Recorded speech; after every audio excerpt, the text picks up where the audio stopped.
Guerrilla cricket. Whoa. Guerrilla cricket. Whoa. Guerrilla. Take guard, man the barricades, patrol the cover boundary.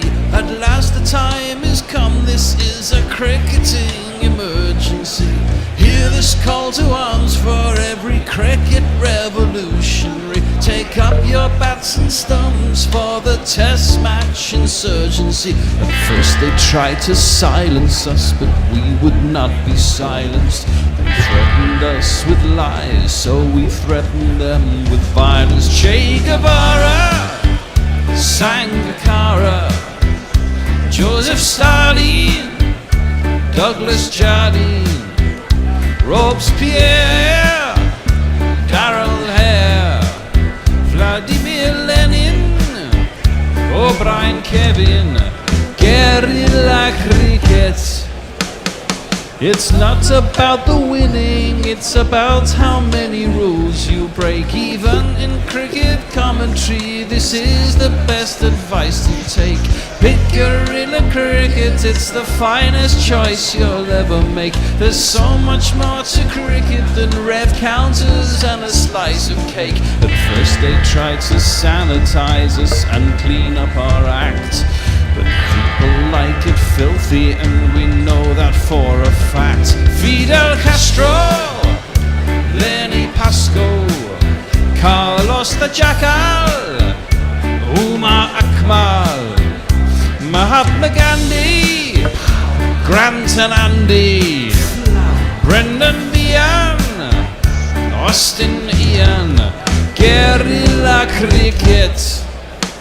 Stick with us, cause you know we're not the kind of thing that you see on the TV and the radio. So vive la revolution. First they tried to buy us, but we would not be bought. Okay, we were, but then we ran away, and we will not be caught. We would not give up the ghost when they left us all for dead. They decapitated us, but we just grew another head. Chairman Mao, Jamie Howe, Ho Chi Minh, Asif Din, Václav Havel, Graham Saville, No Surrender, Percy Fender, Che Guevara, Sangakkara, Joseph Stalin, Douglas Jardine, Robespierre, Darrell Hare, Vladimir Lenin, O'Brien Kevin, guerrilla cricket. Cricket stuttered its way back into our lives yesterday, although the cricket gods, Southampton branch, decreed we should not overdose on our addiction, and we were restricted to a meagre 17.4 overs at the Aegeus Bowl. Let's hope the gods are feeling more generous today. Good morning, good afternoon, good dawn, good dusk, wherever you are in the world. Welcome to Guerrilla Cricket. I'm Gorilla Hendo, Nigel Henderson, and hopefully you'll be listening less to me wibbling today and more to me describing 50s, sniffing and chasing of leather, stroke play and swing. Should, however, the rain intervene, we have plenty to keep you entertained, orally and visually. Exclusive interviews with Johnny Grave, the West Indies Chief Executive, Roland Butcher joining us, I think, for tea, or that may even be tomorrow, I'll have to find out.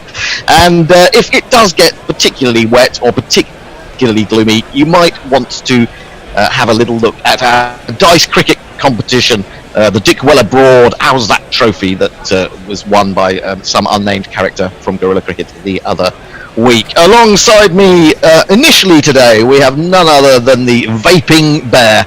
The Vaping Bear himself. It is indeed the Hoff Bear, Nigel Walker. Good morning, people. How are you, Hendo?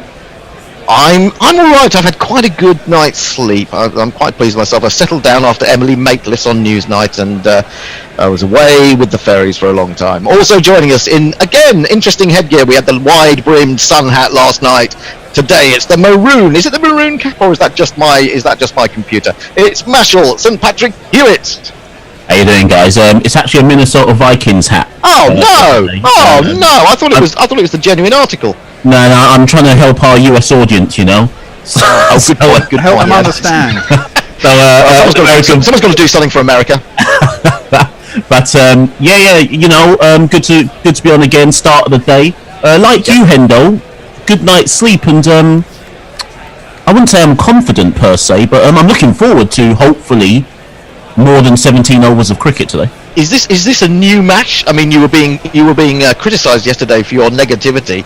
I don't think of you as negative. I think of you as a fellow long-suffering cricket fan.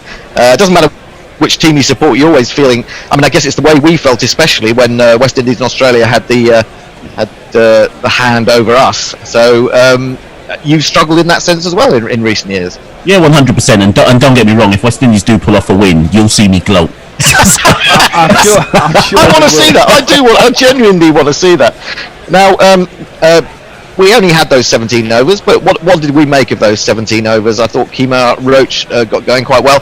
Dave gets really carried away with Kemar Roach. He was talking about him being up there amongst the Courtney Walshes and the Curtly Ambroses. Any views on that, Mash?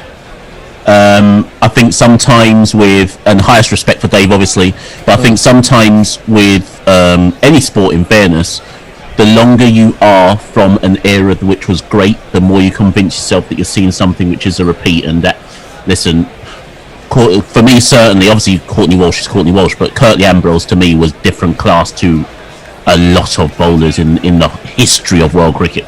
I think you're right. I'm with you on that as well.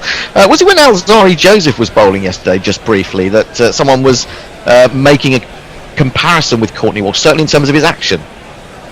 Yeah, Jono was saying that Holder looks like Walsh in the run up to the wicket, and I asked somebody to tweet in a picture of if they could, of their action as they approached wicket, because on once Jono said it, I looked in and thought, actually he's got a point there, but I need to study it further. Bear, sorry, were you trying to come in there? Well, yeah, I was going to say that Roach doesn't have the partnerships that he had with like Curtly and Courtney and all those great people had, which helps your own kudos, if you like. Yes.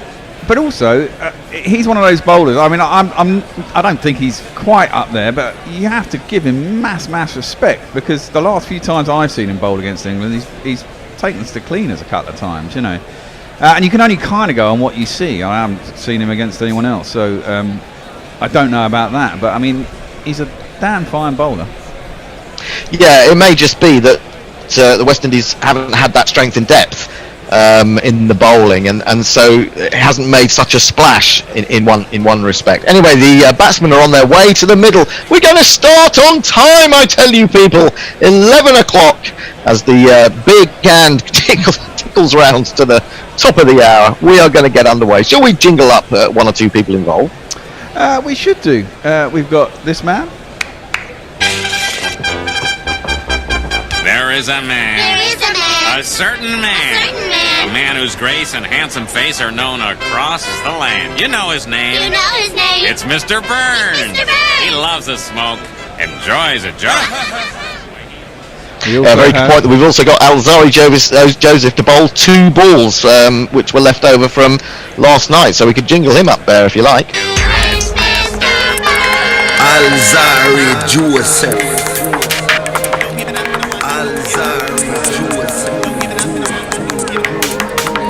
Alzari Joseph. And I'm hoping that Mash has the Twitter sphere at the ready to tell us who has joined us already this morning. Joe Denley is going to face the first ball of the morning. It's going to be from Alzari Joseph, none for 11. He's in, he's got 3 slips waiting, he bowls, and that's flicked away very pleasantly by Joe Denley. Joe Denley. It was quite it seemed like a relaxed opening. It's 85 miles an hour. It didn't seem as quick as that, I have to say, but he met it with the middle of the bat. Joe Denley indeed. Let's jingle him up too. Joe Denley, he's almost as old as the theme song, but Chef is gone and we need someone to bat at the top of the order. Joe! Oh, it's a cracking delivery from Joseph. It really rose, and Joe Denley took it on. He tried to hook that and could so easily have got a little thin edge through to Darish. As it is, he survives, but that's very enterprising beginning to the day's play. taken above his head by the wicketkeeper in the end. So some life in this wicket for sure. But that is the end of the first over of the morning. Well, first 2 balls of the morning. Mash, who have we got joining us on Twitter and Crick Tracker? We've been joined by several. Nestle Boy and Leah both say hello. Leah says the YouTube stream is working, so good for those who are watching us there. Yep. Leah also wants to know why I'm wearing a National Concussion League merchandise. Are you? Well, NFL and concussion and all that. Oh, yeah. It's a crossover appeal, Leah. Dave Wood says, did the Vikings ever make it to Minnesota? Yes, they did, actually. Well, did they? Well, Scandinavians. I was always amazed about how the Vikings got to Ireland. I thought there was a bloody big landmass in the way of getting across to Ireland. I suppose they just went round the top, across England and took the sea again. I guess maybe they carried their boats across land. Who knows? Here comes Jason Holder opening this morning, and down the leg side, Rory Burns, the left-hander, aims a little flick at the ball. It's taken by Shane Darrett. Shall we jingle up the West Indies captain? Jason Holder. Well, Jason Holder.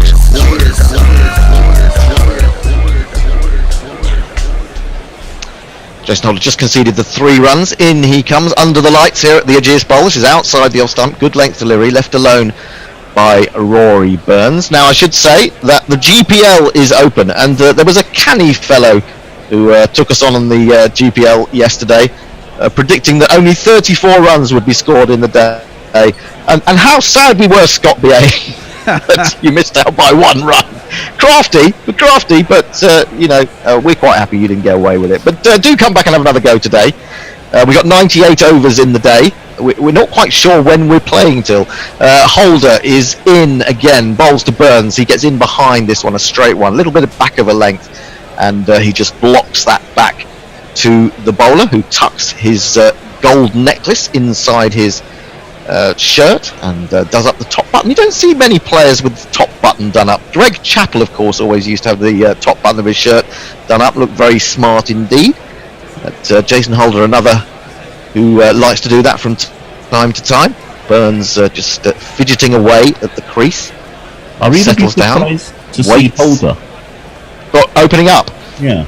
Okay, well, we'll have a little word about that. That's, again, waited for well by Burns. He just drops it down towards gully, and there is no run. Yeah! What do you make of that, Mash? The reason I'm saying that is because we saw that second ball from Alzari. If I've seen Alzari lay down an 87 mile an hour short ball and see Joel Denley sniffing away at it, I'd be telling Shannon Gabriel to come on next.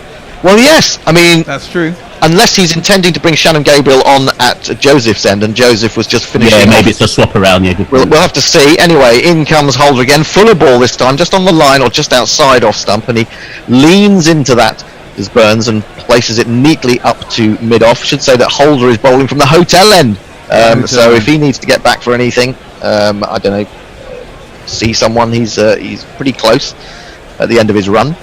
35 for 1. Paltry run rate of 1.86, but that's not really the point at the moment. It's about getting stuck in. Now it looks like Jason Holder is going to bowl his final over from round the wicket, so Rory Burns adjusts his mark at the crease, standing a little bit more over to off stump. 3 slips of gully, backward point, mid off, mid on, mid wicket, and a long leg. In comes Holder, bowls to Burns. Burns uses the angle as it comes into him, flicks it away, fielded at mid-wicket, but they do get through for the first run of the morning. Rory Burns will keep the strike. England are 36 for 1. Anyone joined us on Crick Tracker this morning? Just getting that ready, and I'll have that with you in a minute. Okay, excellent. Any more tweets then? Yes, in tweets in the meantime. So Alec Payton says, hello, I've missed both you and cricket so much. Indeed. Tim Everingham says, good evening, Gorillas. It's been nearly 4 months since the last game of the Oz Summer, and since then, well, shit's gone down. Wasn't able to listen yesterday due to pub trivia, but I'm back and ready for a night of Gorilla cricket. And as you said, Hendo, I see Shannon Gabriel getting ready, just as you said it might be. We did. We were on the money once more. Shannon Gabriel, 5 overs, 1 for 19, and this is his jingle. Oh, sorry. Shannon Gabriel.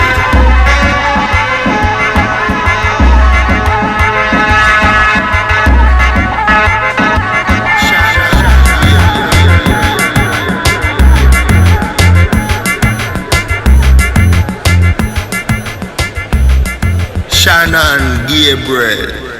There's all sorts of musical influences going on in that jingle, isn't there, really? It's an interesting one. He's got an identical field, 3 slips of gully, backward point, mid-off quite wide, mid-on quite wide, mid-wicket round towards square leg, long leg, and he's in. He bowls to Burns, and Burns comes forward, and it shoots off an outside edge, but shoots off effectively. I think that's going to run all the way. It's been chased by Shamar Brooks, but all the way to the backward point boundary for one of these. 1, 2, 3, 4.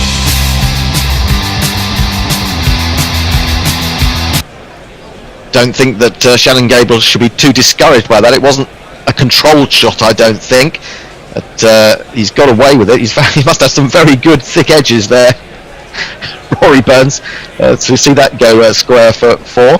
He moves on to 25, England to 40 for 1, and the run rate creeps up over 2 and over. Jofra Archer is there with a backpack on. I don't know where he's going, maybe just to do a little bit of bowling in the indoor school. Discouraged by that, it wasn't a controlled shot, I don't think. But he's got away with it played by Rory Burns, but up to mid-off, and there is no run. Don't know what happened there. I got some feedback in my ear, which rather disorientated me. But it was a decent enough defensive shot from Rory Burns. And there is no run. We're looking at the repeat of Dominic Sibley's dismissal. He's going to be a very disappointed man sitting in that England dressing room, or even in maybe he's got his feet up. Maybe he's in bed and looking out over the ground in the hotel. In comes Shannon Gabriel again, bowls to Burns. Burns lead, foolish length delivery outside the off stump, through Dowrich it goes, and there is no run. Any more tweets? Yes, Any more tweets? Before I read them, Hendo, I want you and Bear to just answer this afterwards. Have either of you ever got out leaving a ball? And I want you to talk me through the process of why you thought you should leave it, and then seeing your leg or off stump pin back. Do you know, it's an interesting one, that Mash. I honestly, sometimes you remember certain things from your playing days. I can't honestly remember ever doing that. I mean, I don't imagine the Bear leaves too many balls alone anyway. He's quite attacking. Gabriel in, down the leg side, too short, too wide. Burns can't get near that. Bear, did you ever leave and get yourself bowled or LBW? No, I think I've left one and been bowled. Okay. I'm certain I've done that. Although it seems a bit misty. Maybe I'm making it up, but I seem to remember a league game quite late in my career where we were trying to bat out a draw, so I was trying to leave everything, and I think I left one and it was too straight. Yeah, I honestly can't remember doing that. I may have done it and been out LBW. I certainly don't remember being bowled. I was very adamant about playing straight balls, to be honest. That was one of my most impressive skills, was to play straight balls. In comes Shannon Gabriel, bowls, and this time Burns flicks the ball away from his hip, but straight into the mid-wicket region, and there is no run. 41 for 1. That was up at 91.1 miles per hour. So plenty of wheels for Shannon Gabriel this morning. The man I like to refer to as the Condor swoops in like a big bird of prey. The wingspan is incredible, and then he lets go a missile of 91 miles an hour. Now it looks like the England team is socially distancing in various parts of the ground, and they're all in at one stand, or a bunch of them are in one stand. Gabriel in, bowls. Burns waits for this and allows it to come on and gently pushes it down into the gully region. They're all sitting up there with their mask on. I suppose they don't get the chance to do this very often, Bear. Well, no, they don't. Of course. I mean, normally they're just huddled in the dressing room, aren't they? I mean, at this point, they can go anywhere in the ground and get to see it like the public do. It's quite. I've got to say, after I did some of those World Cup games, after everyone would leave and we'd be packing up, Barry would be doing stuff for the West Indies, and I get to go and sit in the ground and just watch everything happening at the end of the day. And I didn't want to go out at the end of the day. It was just too crowded. It was quite nice to be in a comms box where you had space and could watch the game right up close. But yeah, I went out into the crowd and I thought, oh no, this is pretty horrible, except for the final. Too short and too wide. Burns just drops his wrists, allows that to carry through to Shane Dowrich, and that is the end of Gabriel's over. England are 41 for 1. Burns has 25 and Denley has 14. More from the social media sphere. Yes, so Gwen says, morning all, excited for Alzari Joseph this series. While we're comparing actions, he reminds me a little bit of what I've seen of Andy Roberts. Okay. Felix Stock, hi team, good to be with you again. Hopefully more action than yesterday. Nestle Boy says the Vikings made it to Ireland because they tasted the Guinness in England. Listen, it's not good enough here. We're off. Where's this actually come from? They were saying. They'd have probably, for that, Hendo, they'd have probably gone over the top of Scotland and down, you know. Well, they might have dropped off on a few islands, I suppose. Holder back into the attack, bowls to Denley, hits him on the pad with a ball that's angled slightly down the leg side. He can't lay bat upon it. And Dowrich comes round to do the fielding. Holder is bowling from the hotel end, and Gabriel is from the pavilion end, if you want to imagine that in your mind's eye. Yes, Bear. Do you think this is just a change of ends, but Holder's got to bowl 2 overs to get it to happen because there was 2 balls left from last night? Oh no, that was Joseph bowled the 2 balls. Yeah, exactly. And then Gabriel He wants came to bowl in. at the end that Holder's at. Holder's in again now. Bowls to Denley. Now he left that on length because that was dead straight. It's gone well over the top of mid-off. So off stump, I should say. Denley would have preferred it to go over the top of mid-off. So he definitely left that one on length. He's got a guard around about middle and off. As we see a repeat of this. Yeah, that's kind of the ball that Dominic Sibley got a little bit wrong yesterday. Denley settles down again, waits for the West Indies captain. Bat aloft, he's in, he bowls a little bit of swing, but a little bit too early, I think. Gave Denley the time to see it and allow it to pass the off stump once more. Yes, well, look, I'm surprised that we haven't seen a bit of Kumar Roach already this morning. He bowled very economically yesterday. There was a little bit of a way swing there, wasn't there, Mash? But I think it went a bit too early. He talked about that yesterday, that with Holder sometimes it just goes a little bit too early from the hand. Anyway, here he comes again. Trump card though, the swing. Yeah, here he is again. Into Denley, again, a little bit of a way swing, but Denley judges the line and judges it to be far enough outside his off stump to leave yet again. So the ball finds its way to the designated shiner. Oh, now hang on, what was that? Was that that was beard dew. That was beard juice. Yeah, that's John Campbell using beard juice on the ball. What could be hidden away inside that beard? Well, I wonder. Beard oil. Beard oil. We won't go there. But yes, I did wonder for a moment whether he was putting saliva on the ball. I was just going to say, no, you can't do that. But it was beard juice. In comes Holder again, a little bit of a way swing. Left alone by Denley. Are we going to get the one that comes back? Has he got the one that comes back, Mash? Holder, I've seen it before, but I think he'll just be trying to just nibble away, to be honest, on off stump, waiting for. I don't know. I'm saying Denley's the one more likely to nick it than Burns. What do you reckon? Yeah, I think you're right. I mean, the thing with Burns is he might just turn the bat a little bit early because he does like to play that shot through mid-wicket. He is a potential candidate for the leading edge, but I agree in terms of the ball moving away. That one's a little bit too short, and Denley has time to wait for that to come onto him and defends it into the onside. It's a maiden from Jason Holder. The score remains 41 for 1. Now, Mash, can I ask you a question? I saw the Caribbean Cricket Podcast, which I now go to on Twitter quite regularly, was saying that Joe Denley would be the best batsman in the West Indies side. Discuss. Was that you or was that your fellow? That was definitely me. That was me this morning. And the reason why is because, and I'm sure this is going to get much action on the Twitter sphere once I say it, Denley obviously gets the most traffic with regards to English fans' disgust at how he's still in the team or believing he's not good enough. And it just it shows me the state of the West Indies that I would take him in a heartbeat. Right. But do you know why? The main reason why I take Denley isn't because I'm not looking at his average and saying he's a world beater, but the one thing he does do, which you'll see when we come to bat, he can at least occupy the crease for a long time. Yeah, and I like absolutely. that. Yes, Gabriel into Burns. Burns is forward to a ball of a good length, and he meets it with a full face of the bat and punches it up to mid-off. There is no run. Yeah, exactly. I mean, whatever you say about Joe Denley, he's given everything, hasn't he? He's been asked to do a number of different roles, and he has shown a certain amount of stickability when we've really needed it. I think the thing is that he hasn't gone on to get the big score. I think, what was it, 94 against Australia last summer, which we were all willing him to get to three figures. And maybe that would be the breakthrough, but he hasn't really got time on his side in that respect, has to be said. But I think he's done a pretty good job. I'm not with Not Fred on this at all, who sort of denounces the very turf that he stands on. Left alone this time by Rory Burns outside the off stump. And through to Dowrich it goes. Have we got any more tweets? Yes, no. So Pirate Bradshaw says, why on earth would the Vikings go over the UK rather than just go around? Incidentally, Dublin was a Viking settlement.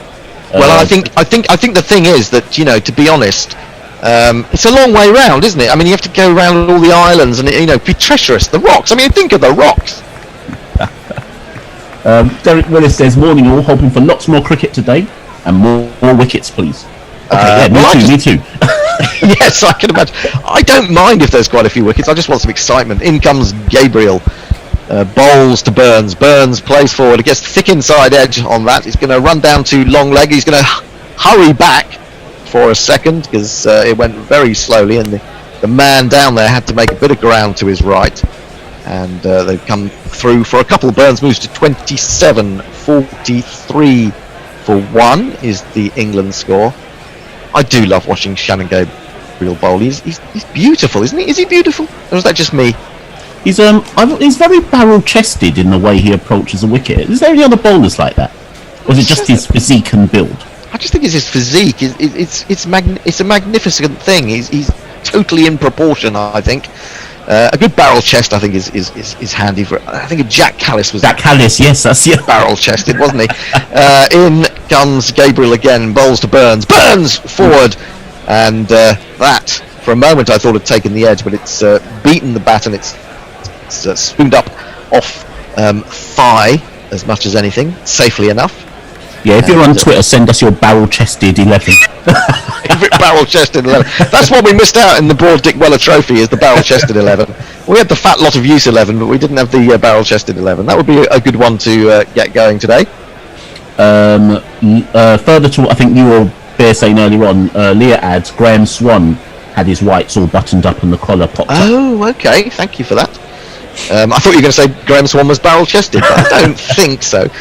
In comes Gabriel again, in under the lights, bowls to Burns. Burns drives or punches the ball straight back into the ground and into the hands of Shannon Gabriel. He then starts to shine it on his long walk back to the end of his run-up. 43 for 1 is the score. Remind you that you can hear us in many ways. You can hear us on TuneIn Radio. You can hear us on our front page of our website. You can see us and hear us on YouTube. You can see us and hear us on Facebook. You can see us and hear us through cricktracker.com.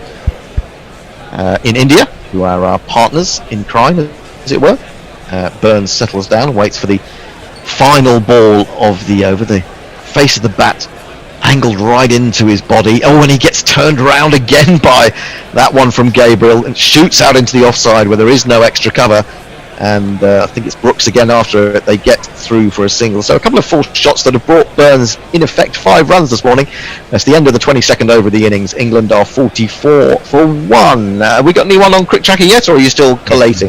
We have. So just a quick shout out to everybody on Crick Tracker, on Facebook Crick Tracker if you're watching us. A lot of highs came in at the beginning. So the last two, Shinu, a big hello to you, and Arjun, a big hello to you as well. Do send us your highs in if you're watching on Crick Tracker. Over on Twitter, Jay Grover says, has Burns still got his tash? I can confirm that he does. More than a tash, I think he's got a bit of a beard as well, which I think is slightly better than the tash on its own. It's not very fashionable, is it, the lone tash these days? Holder in to Burns, who's obviously kept the strike. This one is just back of a length, and he defends it on the back foot. Back to the bowler, and there is no run. I think you're right here, Hendo, that Holder's not getting the swing he wants just yet, and maybe they're missing a trick here by not having Roach come in, particularly to Burns. Roach is so deadly at left-handed bats that I'm surprised I don't know how long they're going to leave it before they introduce him. Yep.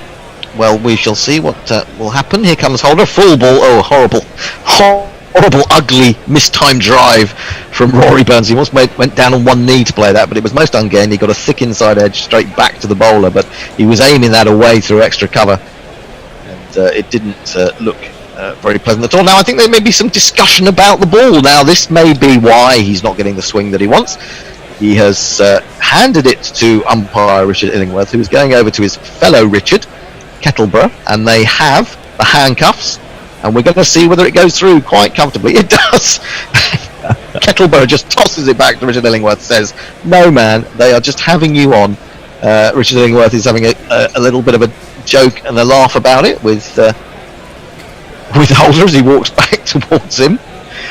And, well, good try. He's looking at it suspiciously, Jason Holder. He doesn't believe the umpires, and he's unhappy with that. But he's walking back to his mark, shining that misshapen ball on his flannels. He turns and comes past Illingworth, bowls to Burns. Burns is on the back foot, waits for it, drops it down. Ball trickles to Gully, and there is no run. We're also on Hot Mic today. We're making our debut on Hot Mic.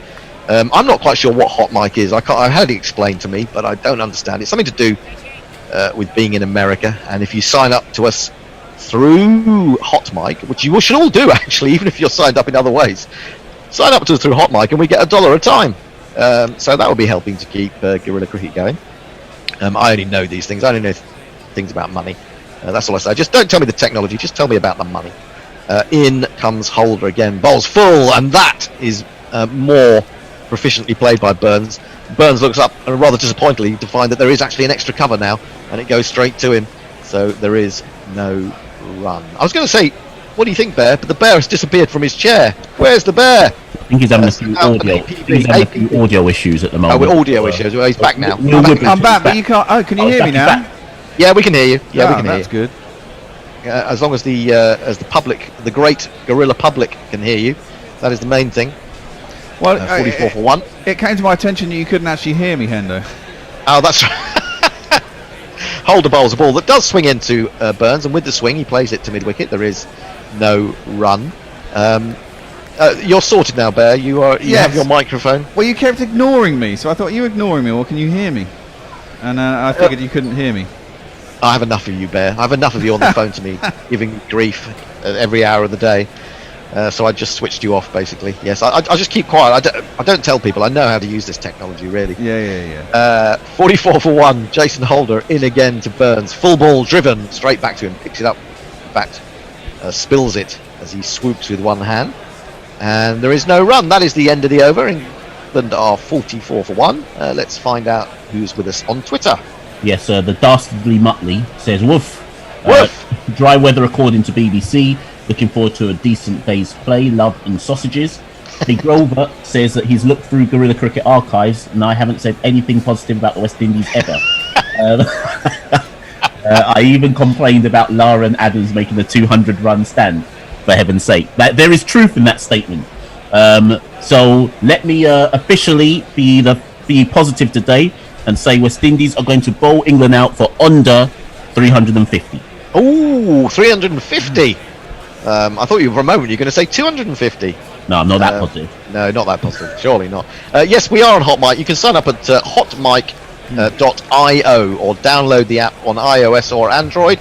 Use the code GC Radio, all in caps, to sign up. Then you'll be able to sync our commentary with your TV, and that will be a marvellous thing because we won't be behind and we won't be ahead. Shannon Gabriel has the ball back in his hand, and he is about to start another over. He's into the right-handed Joe Denley this time, and who flicks this away rather nonchalantly, a little bit in the air, but there's no one at mid-wicket. The man is round further at square leg. It's dribbling up to the line. He's going to get a slide. Is put in by Shamar Brooks, who's been kept quite busy, or the busiest amongst the West Indies fielders today. But that has brought Joe Denley a boundary. There's not one boy for me. I must have 2 or 3. I need 4. Yeah, I wonder whether he'd got his mid-wicket too far round to square leg then. He had been a bit further round and he'd gone squarer, and Joe Denley took advantage of the ball on his toes and clipped it away. with really apparent lack of effort, and a very nice shot indeed. Just about had the legs on what's probably still quite a damp outfield to make it to the boundary. Gabriel is in again to bowl to Denley. 3 slips go down. He's in. He bowled him with a beauty. Well, that's a great reply from Shannon Gabriel.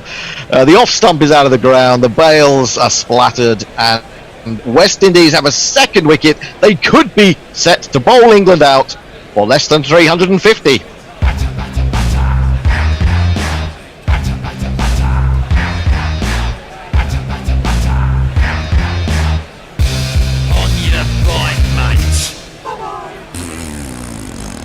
Yeah, Joe Denley is on his way. Just added 4 runs to his overnight 14 this morning, and then with a previous shot, it looked like he was in decent touch, but he is gone. I want to see a replay of that because I've identified this fault with Denley about a gap between bat and pad, and I just want to see whether that did go between or whether he was just a little bit late on the shot. So we'll wait for the replay to confirm that. In the meantime, Mash, you must be a very happy man. Straight after my positivity, look what I've caused. Exactly, exactly. Just think what you could achieve, Mash. But look, I'm with you on Hendo. I want to see a replay of that as well because I want to know if he played down the wrong line or if it was just too quick for him. It did. Because there was a big gap, but I don't know if he was beaten by pace. I suspect he was a little. It was either a little bit by pace or again it was that gap between bat and pad. But we do need to see that and confirm. And that, we talk about what do coaches do in international teams, and the players know so much that they don't need to do too much. But I don't know, there's that fault with Denley. I hope they've been working on it. Anyway, to the crease for the first time in the number 4 position comes this man, a man of Kent. Zach Crawley was a cricket player, a damn good cricket player. But he was moved from the middle order to over the batting. Now, trapped in the English professional cricket circuit, Zach Crawley must fight to survive. Zach Crawley, who I saw, has had one of his first-class hundreds wiped off the other day. Was a game in Sri Lanka before they came back at the beginning of the COVID outbreak, and he got 100 in that game. But apparently, because was it an unnamed player or an unregistered player came on at some point in that game, it's no longer deemed as first class. So he's had that wiped off. So he's back down to 3 first-class centuries. Hasn't got 100, of course, he had in Test cricket. Got a very, very useful 66 at Joburg. Anyway, short leg comes in for Gabriel as Zach Crawley, one Kent man replacing another, waits for the barrel-chested Gabriel. He's in, bowls down the leg side, and Crawley tries to flick it away. But sorry, did I say Crawley? Yes. Fails to make contact. Dowrish dives to his left and takes the ball. No run. We still haven't seen a replay. Oh, we're seeing it now. Yeah, that's gone between bat and pad, hasn't it? Or he's just late to bring the bat down. It did seem to keep a little low as well. Do you think? He might be I thought so. Full? Yeah, I think it's that bat between gap between bat and pad that is causing the problem. Also, think it was just a tiny bit too quick for him. 48 for 2 England. Gabriel has both wickets now. It's figures of 2 for 31. He's coming in again to the tall Crawley. His bat aloft. He's in. He bowls short, and Crawley plays that almost with disdain, I have to say. He drops the hands, as you should do. He leans back and lets it pass in front of his grill. Very neatly played indeed. Going to see it again. Yeah, it's between bat and pad. It's also, maybe a little bit low. But also, I just think a bit too quick for him. He didn't get his front foot forward, did he really? Was stuck a little bit on the crease. And that is a sign, I suppose, of pace being too much for you if you haven't had the time to get your feet moving. I mean, there's those stats about Gabriel that of all the quicks in the world, he's the one that relies on the least amount of seam and swing, and just sheer pace just does you. Pace, yeah. In again to Crawley. Crawley flicks that away on the angle down to long leg. That will be his first run. No, it won't. It was a pad alone, so it's a leg by. Takes England to 49 for 2. We shall be having change in about 10 minutes when the great Tony Bishop will be in the ball-by-ball chair. Now, you know, I always worry about putting Tony on ball by ball because almost as soon as he gets onto ball by ball, it rains. And it's almost as if the cricket gods are saying, Tony, no, we don't listen to that. But actually, that's absolutely untrue because he's a wonderful man with a lovely voice, which you will melt to when it appears in about 10 minutes' time. Burns comes down, scratches out his guard as Gabriel switches to round the wicket. Pretty much the way that quick bowlers want to bowl to left-handers these days, not allowing them any room, cramping them for that, trying to get the ball to angle in and then perhaps go away. He's in again, past the umpire, bowls a foolish ball. It's again that thick outside edge which Burns uses so well. Goes at some pace this time into the gully, does well to cut that off, and that is the end of the over. 24 of them have been bowled. We've had half an hour this morning. England have lost Joe Denley. They are 49 for 2. More from the Twitter sphere. Yeah, let me run through some. So Dave, when we were talking about leaves, Bear and Hendel, Dave Wood says, I maintain that the leave is the most satisfying shot in the game. Nasty, fasty, charging in and giving it everything, and you're not even bothering to wave your bat at it. Yeah, I suppose that's true. Yes, and then you can stand there and you can look at the quickie mid-pitch, sweating, breathing heavily, and realising he's just used up probably wasted a ball. A lot of his calories for that day. Yes. Chris the Choir says, good morning, clean-speaking gorillas. The video gives Hendo and Mash the appearance of Olympian deities looking down on the world, whereas Bear is Dr. Scott from Rocky Horror. Ooh, I do know Rocky Horror, but I don't know Dr. Scott. Is he the main madman in Rocky Horror? I don't know. Anyway, change of bowling. The captain has decided that it's not really working for him with this ball, so he's going to turn to Kemar Roach. We'll jingle him up in a minute, but he's going to bowl his first delivery. Bustles up, goes wide on the crease, and Crawley leaves it. That was a gentle opener, to be honest. It bounced a second time on its way through to Dowrich. Shall we? It's 79 miles an hour. That was an old-fashioned loosener, and this is Kemar Roach's jingle. He ain't no dope, he ain't no weed. That Kemar Roach, he deals in speed. There goes Kemar Roach. Yes, indeed. It wasn't so much like a racing car. There, it was more like a Hillman Imp. In comes Roach again. Bowls outside the off stump, too wide, a little bit pacier, 81 miles an hour. But Crawley has had nothing to play at yet, and it goes through to the keeper. Barrel-chested 11s. Chris the Choir says, Sir Ian is surely a shoo-in for the barrel-chested 11. I think so. He's getting a bit barrel-stomached as well, isn't he, to be fair? Like most of us. Well, not like Mash. Mash is a fine example of male pulchritude, whereas some of us aren't quite. Roach in again, bowls to Crawley. Crawley times that defensive shot nicely, but within reach of Roach, who stretches out and grabs it, and there is no run. Now...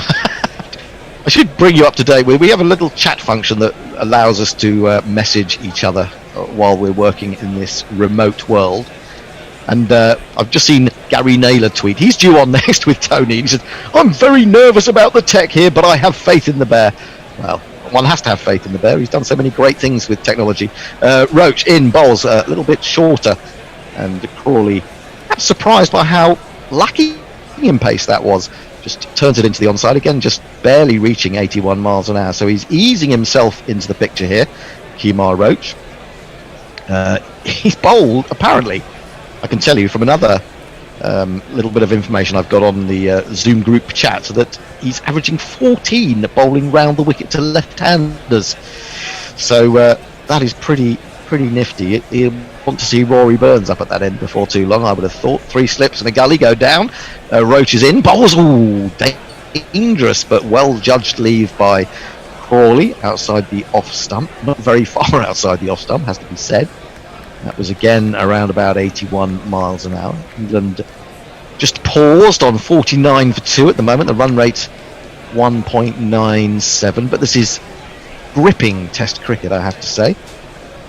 As we wait to see who's going to take the initiative. After this ball, I'll jump in.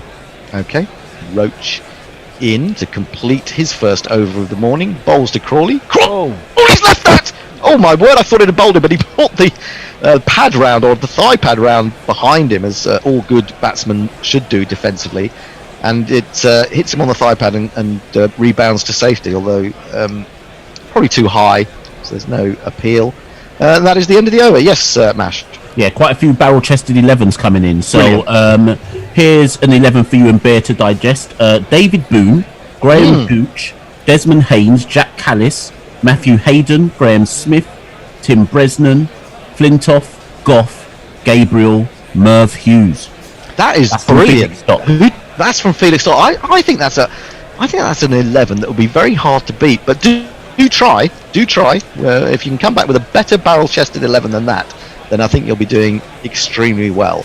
Just the 14 runs this morning in a little over 7 overs. A rather satisfied Phil Simmons sitting up there in the stand. Must be happy with the way things are going. In comes Gabriel round the wicket to Burns, too wide of the off stump. In fact, a good couple of feet wide of the off stump, and Burns lets it go through. And there is no run. More tweets? Got time for tweets, I think. We've got some Evil Scooter says, morning gents. So Mash, I take it you're devastated to see the lack of rain this afternoon. Well, this is the new positive, Mash, you know, so let the rain stay away so we can clean up England inside 2 days. We had him altered overnight, Mash. We sent him to artificial intelligence and had a positivity app syringed into him, and now he's a completely different fellow. Here comes Gabriel around the wicket to Burns. Burns leaves a ball that was angled in, but again wide enough not to worry him too greatly. Through to Dowrich it goes. How are you feeling after that, Mash? Do you feel something different in your bones since we had you injected? Well, I don't know. I feel like a warm glow has come all over me, and that's our special drug. That's our special drug. It works. It works on everyone. It might even work on me, but I've managed to avoid it so far. This glow is going to last all the way up until we bat, and then my negativity shall return. Well, in that case, we'll have to give you a top up. We'll have to, maybe we have to take you nightly to the artificial intelligence lab. In comes Gabriel around the wicket and bowls to Burns. Burns meets this well. He's going to get runs. It's a hit straight of the rather wide mid off, and he's chasing after it. He is going to reach it. They settle for the two. Was that Shamar Brooks doing more? Nah, it's Roston Chase, mate. That's Roston Chase, isn't it? Yes, actually, I didn't recognise him. He hasn't had that beard for a while, has he? How long has he had that beard? Nah, he's always rocked a beard, you know. Has he what? As hairy as that? It might have been a bit shorter when he was last here. Yeah, I think it was a bit shorter. But he definitely had the same beard. Okay, fair enough. He's had to grow it in order to manipulate some beard juice for the ball. Absolutely. Oh, that's what. That's a very good point. So you get your beard oil and you slap it all over your beard. Sort it for the rest of the day, aren't you? Do you use beard oil? There's another reason to have Mo in the side. Look at that beard, man. Oh yeah, that's the point, isn't it? In that beard. Very good idea. In comes Gabriel. Bowls to Burns. It's full. Hits him on the pad. Big appeal. Angle might take it down the leg side. That's certainly what Richard Kettleborough is saying. Gabriel is looking towards his captain. His captain is. He's been persuaded. He's been persuaded. They've got three. Go for it. Yeah, you've got three. And of course, the one that they had yesterday, that again it proved unsuccessful, but it didn't count because it would have clipped the off stump. So we're going to see again. Rory Burns has a second review against him already in this innings. We're certainly going to look from side on because Gabriel can overstep the mark. He doesn't on this occasion. No problem with that. It's very full. Could be clipping that leg stump. Umpire's choice decision. Sorry. Yeah, that's so it's been given not out. I don't think there was an edge on it at all. Nowhere near it. Nowhere near it, and that crashes in right down low on the pad. But the angle, he bowled quite wide of the crease there. I mean, that's got to be going down. I think it's going down. Oh no! No, he's hitting. He's gone. Joking. He's gone. Rory Burns has gone. It's hitting the leg stump full on, and I can understand why Richard Kettleborough didn't give it initially, but he's been forced to give it now. Gabriel has a third wicket, and England are in disarray at 52 for 3.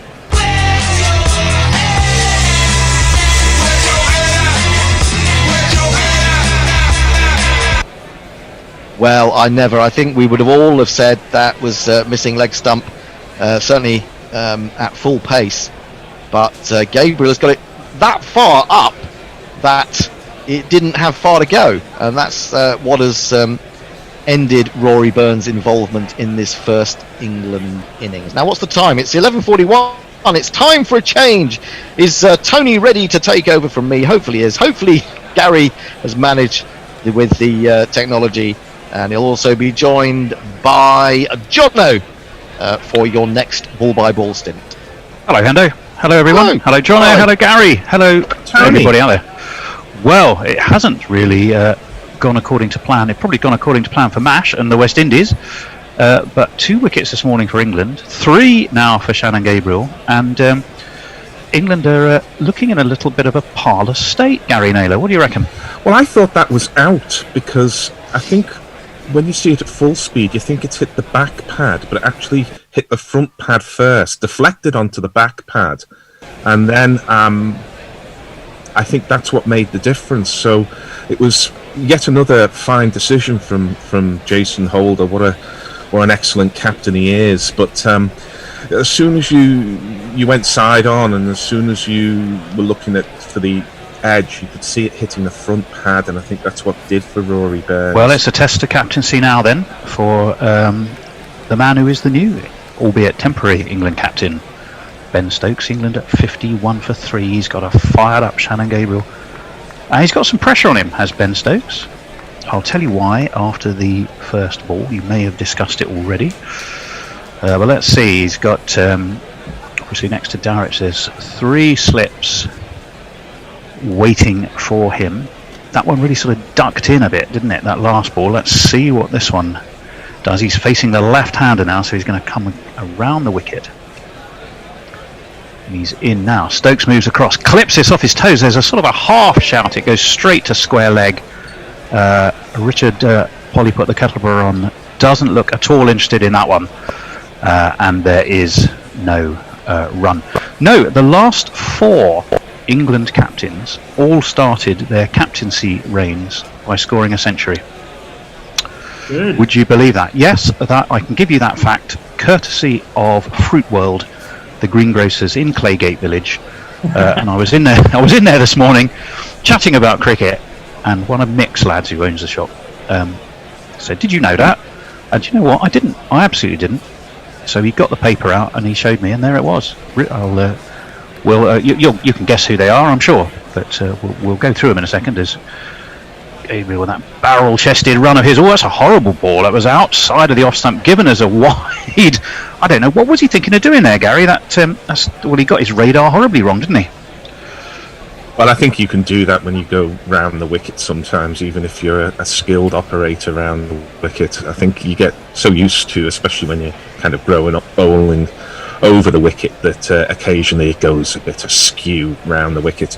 I've got some thoughts about why Ben Stokes might be under pressure as well, but perhaps we'll leave those for we'll just hold them the end of the next over or something. Indeed. Gabriel was having a look at that ball, probably longing to put a little bit of moustache juice onto it.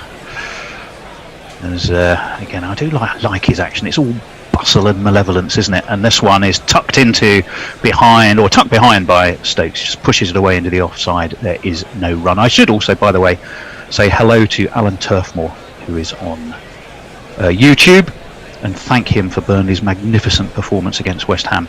Not so much for their performance against Watford, but they did a nice job against West Ham. So hello, Alan. It seems like ages ago, and last time I was sat in Sydenham, and we were talking about that. But, you're with us, so hi. Shannon Gabriel bowling quite superbly, Gary. He just looks like a man on a mission, doesn't he?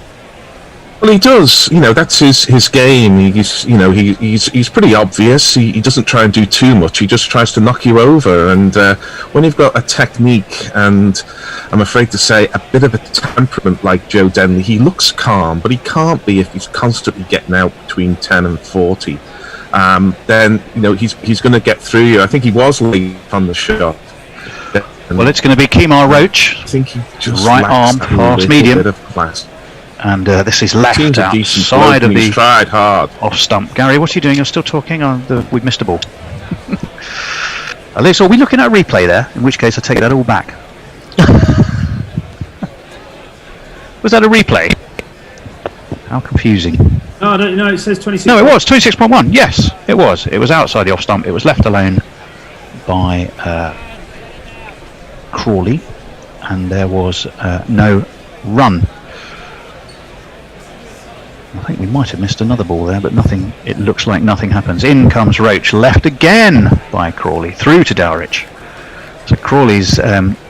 I heard a conversation earlier about the power of a good leave, and Crawley's done that a couple of times in this over. He's got a bit of a grimace on his face, does Kemar Roach. Had a bit of time with Worcestershire, of course. What did he do in the warm-up matches? Well, admittedly, they played 2, didn't they, in Manchester? Took 2 for 25 in one of them, and 1 for 52 in the other, did Kemar Roach. So he's not exactly full of wickets. He's over the wicket. It's left again by Crawley. Didn't get up as high, but Crawley seems to be happy just getting that front foot forward outside the off stump, and if it's not going to be bothering the stumps, he's not inclined at the moment to be bothering the ball.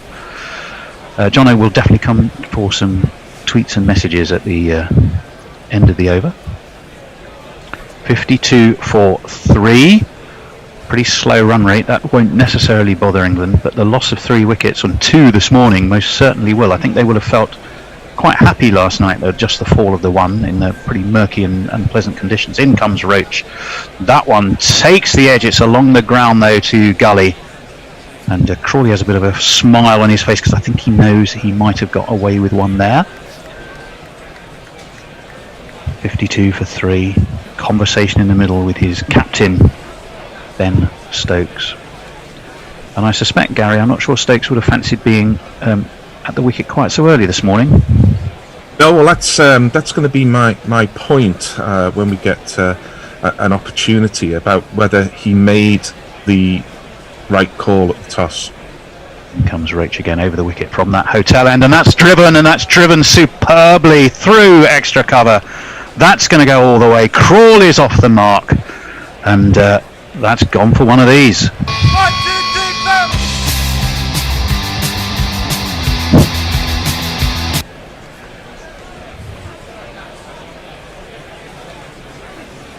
Which I can sort of vaguely hear in the background there, but I'll make an assumption that after a couple of seconds or so it's finished. Really, what a shot that was. That was just slightly over-pitched. Forward came Crawley and just angled the bat. He didn't really put that much effort into it. Classic drive. And this one, more defensive, pushed to mid-on. No run. Concludes the over. 56 for 3. Crawley's off the mark with 4. Captain Ben Stokes yet to score. And you've all been waiting on the edge of your virtual seats for this man, old Wimbledonian himself, Jono Gordon. Keep us up to speed with social messages, Jono. Morning, gentlemen. A couple of guys joining us on Cricket Tracker: Arjun Solanki, Shilu, Alamin Khan, and Sadiq Arman. Hello to you all. Thanks for tuning in. Make sure to stick with us throughout the day. We're promising to get quite a fair bit of cricket in today. A fair bit of activity on social media. Keep your barrel-chested 11s coming in. On the hot mic situation, Dave Wood says hot mic sounds like an offshoot of Babe Station. Maybe we should be charging a higher premium to get involved with that if that is the case. Lots of comments about how will he swing the ball without saliva. I think the Australians already found a solution for that a couple of years ago. Comes in from Elixir of Azazel. Hot mic sounds like someone's personal porn site. Gabriel in around the wicket, and that one was a funny shot by Ben Stokes. He started looking, it was just outside of his left-hander's off stump. Looked like he was trying to pull the bat out of the way. He sort of got a bit of a bottom edge. He did play it down into the ground. It went on the first bounce to West Indian all-rounder Jason Holder. Battle of the all-rounder captains this. Jason Holder, of course, did say, probably with a smile on his face, but I think he meant it when he said he's currently the best all-rounder in the world, but he doesn't seem to get the same amount of credit as the England captain does. So just perhaps a little bit of all-rounder on all-rounder spice there. Gabriel's going to be in again, round the wicket to Stokes. Oh, and he really hurries Stokes, who had to dropped the bat on that, and that was right on off and middle. Gets a high armed round of applause from Jason Holder, because that duck just tucked in a little bit, didn't it, Gary? It just nipped in a bit. Boy, did it make Stokes hurry. Well, he's a man feeling his way here, and I think we're going to expect that from quite a few of the batsmen. They've had warm-up matches, but they're not really the same thing, are they? Yeah, I think they counted as first-class games, though, didn't they? Am I right? I'm not sure about that. Or was it the South Sri Lanka warm-ups that were first class and then had the status whipped away from them? Anyway, 56 for 3. Gabriel in. And Stokes this time very, very solid as he pushes it away to mid-off, and there is no run. 3 for 34, Gabriel. Two of those. Yeah, I was a little surprised Stokes decided to bat, because there's always that rule, isn't there, that what you do is you have a think about it and then you bat. But when you've picked the 4 pacemen and he's got his own pace there, to be saying that, we've got a spinner in the side, so it's going to help us on day 5, I think you should be looking more to see what you can do on day 1. We had that chat yesterday. Yeah. I think it was Jono was on with me, and we were sort of debating that. And we the hypothesis was, if it was his 20th game as captain and he'd won 15 of them, might he have dared to bowl?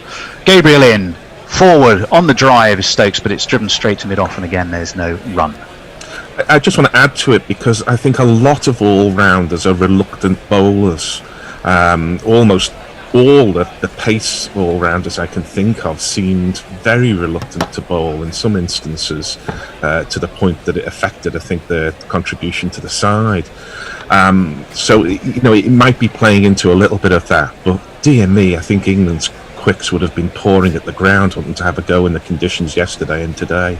Well, there is a theory. I know that all-rounders haven't made great captains, but then people, who do you look at when you say that? Ian Botham, I suppose, is probably the first one you point the finger at. You can't point the finger at him for much, as Gabriel is in, pulled, or hooked really. That's through square leg. I think that's going to go all the way. It's being chased, but I think it's going to be chased to no avail. Nope. Away it has gone. Stokes is off the mark, like Crawley with a 4.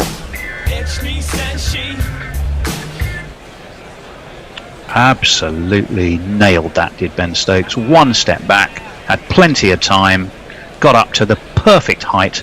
Away it went past the umpire, and Gabriel perhaps just puffing a little bit now. As we said, it doesn't matter how much training you do, match practice and actually bowling in anger takes it out of you more than any number of balls in the nets, I reckon. England move on to 60. Say that crazy stat, Ben Stokes needs 100 if he wants to be to start his captaincy career like the last 4 England captains. And he's facing Gabriel. There's 1 ball left of this over, and that one again round the wicket, slanted into the toes of Stokes. He just pushes it away into the onside. There's no run. End of the over. Jono, who's with us? What do we got? We've got Jem Rowe. Should I go back to picking strawberries or something? I've tuned into a basket of wickets. Brilliant. Oh, what? Should I go back to picking strawberries or something? I've tuned into a basket of wickets. A basket of wickets. Yeah. Oh, right. Okay. Martin White, morning. Normal service resumed. Shit weather. England 50 for 3. Alan Hotchkiss raised a really good point, actually, which a lot of seamers don't really look at. Just seen dismissals this morning. Good to see intelligent, quick bowling using conditions to keep the ball pitched up. Spot on indeed. This session we've had 10.2 overs, 25 runs, 2 wickets. That's the crucial status that the West Indies will be keen on, as Roach is in, worked away around the corner by Crawley. They'll take a single. It's down to long leg. So he immediately... Sorry, Gary. I was going to say, I think this is a real top of off-stump pitch here, because there may not be that much in the way of side-to-side movement, but I've noticed that Dowrich has been taking some balls around head height and some at ankle height, and I think it's a bit too paced. And when you've got that, then if you're aiming at the stumps, there's always a chance of one shooting under the bat or going a little bit low, the odd one popping. Yep. And I think England should be looking at this when they come to bowl, especially Wood and Archer, who have that extreme pace. Well, I think it's going to be fascinating. I'm looking forward to seeing Archer, Wood and Anderson together, as this one is forward. Stokes really solidly. Our voice off screen producer Bear says we haven't jingled Ben Stokes yet. Do you want to just raise your arm I'll let you know when we have an opportunity to do it, perhaps after this next ball, if nothing too much is forthcoming from it. We'll give it a moment or two. Stokes is on 4 from 9 that he's faced. England are 61 for 3. Shannon Gabriel has all of those 3. 1 LBW, 2 bowled. In comes Roach around the wicket, forward again. There's a big shout. He thinks so. I thought he was way too far forward. Richard Illingworth, totally uninterested, as indeed are most of the West Indies players. What about a jingle for Ben Stokes, Gary? Bear? Ben? Gary?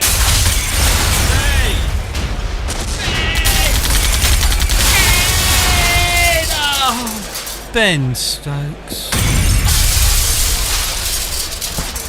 Well, it did nip back in a bit, Gary, didn't it? When we look at that replay. Yeah, he has got well across to the ball though, and he's, I think, a good stump outside the off stump there. I mean, he Roachin again. Stokes forward, left into the gloves of Dowrich, and no run. Well, I think that Stokes in that last leave was actually coming down the track a bit to Roach, and I think he's decided that he really does need to get forward, as we see the replay there with the ball hitting him about a stump's width outside the off stump. And I don't think much is going to rear up and hit you on the chin. There might be the odd one go through a bit quick here, so this is definitely a get forward pitch, and I think Stokes has worked that one out. Indeed. Kemar Roach, in he comes again, right arm around the wicket, worked off his legs through to out to mid-on. Shannon Gabriel, the man there, they take a quick single. So they're operating nicely. Both started with 4s, both have followed that up with a single, both on 5. Stokes and Crawley. Crawley will now be the man on strike. England have moved on to 62, and the floodlights are blaring down on the Ageas Bowl. We're looking at the 2 above the either side of the Hilton Hotel there. Roach coming around the wicket, over the wicket to the right-handed Crawley, who once again leaves this in the cautious, careful and studied manner that he has done with anything outside of his off-stump so far, Gary. Well, aside from that glorious extra cover drive, I mean, it's as good a shot to get off the mark as David Gower's fabled swivel pull to his first ball in Test cricket. So he can look good, Crawley. Well, you'd expect that of batsmen who are picked for international cricket. The question is not so much can they look good off one ball, but can they hold it together for the thick end of 200 deliveries and go on and get the scores that shape Test matches. And I think with Joe Root sitting in the wings, or rather sitting in quarantine at the moment, I think Joe Denley needs to score in the next innings. Sitting with his new baby. Anyway, it's a change of bowling, and captain Jason Holder, who opened up this morning, is going to be in to bowl his 7th over, so it's a bit of a blow for the 3-wicket taking Shannon Gabriel. Oh, and that one did leap up a little bit, and Stokes, well, to be fair, he pulled the bat away from that, but that ball was angled across him, went through to Dowrich, skipping away to his left, almost in front of first slip. And it's a pretty lively ball. He uses his height well, does Jason Holder. It's not express pace with him, but with that height he does get bounced, doesn't he, Gary? Yes, he does. His record in recent years in particular is absolutely fantastic, both with bat and ball, but I think that's as much evidence of his approach to the game, which I'll come to in a moment. He's in again. This one just shapes back in a little to Stokes, but was high and above his off stump, and he could leave the bat high and let it through. No run. 62 for 3. The run rate with those, I won't call it a flurry of 4s, but there were 2 of them. A duo of 4s, both getting Stokes and Crawley off the mark with beautifully struck boundaries. That's it. Raised the run rate to just over 2. Holder turns at the top of his mark. He's in now over the wicket. Across moves Stokes, left alone by him, and that one rather died a bit and sort of bounced in front of Dowrich. He was a little bit discomforted as he had to sort of do one of those gloves on the ground but head tilted away takes, on the grounds Well, that I suspect he was expecting more.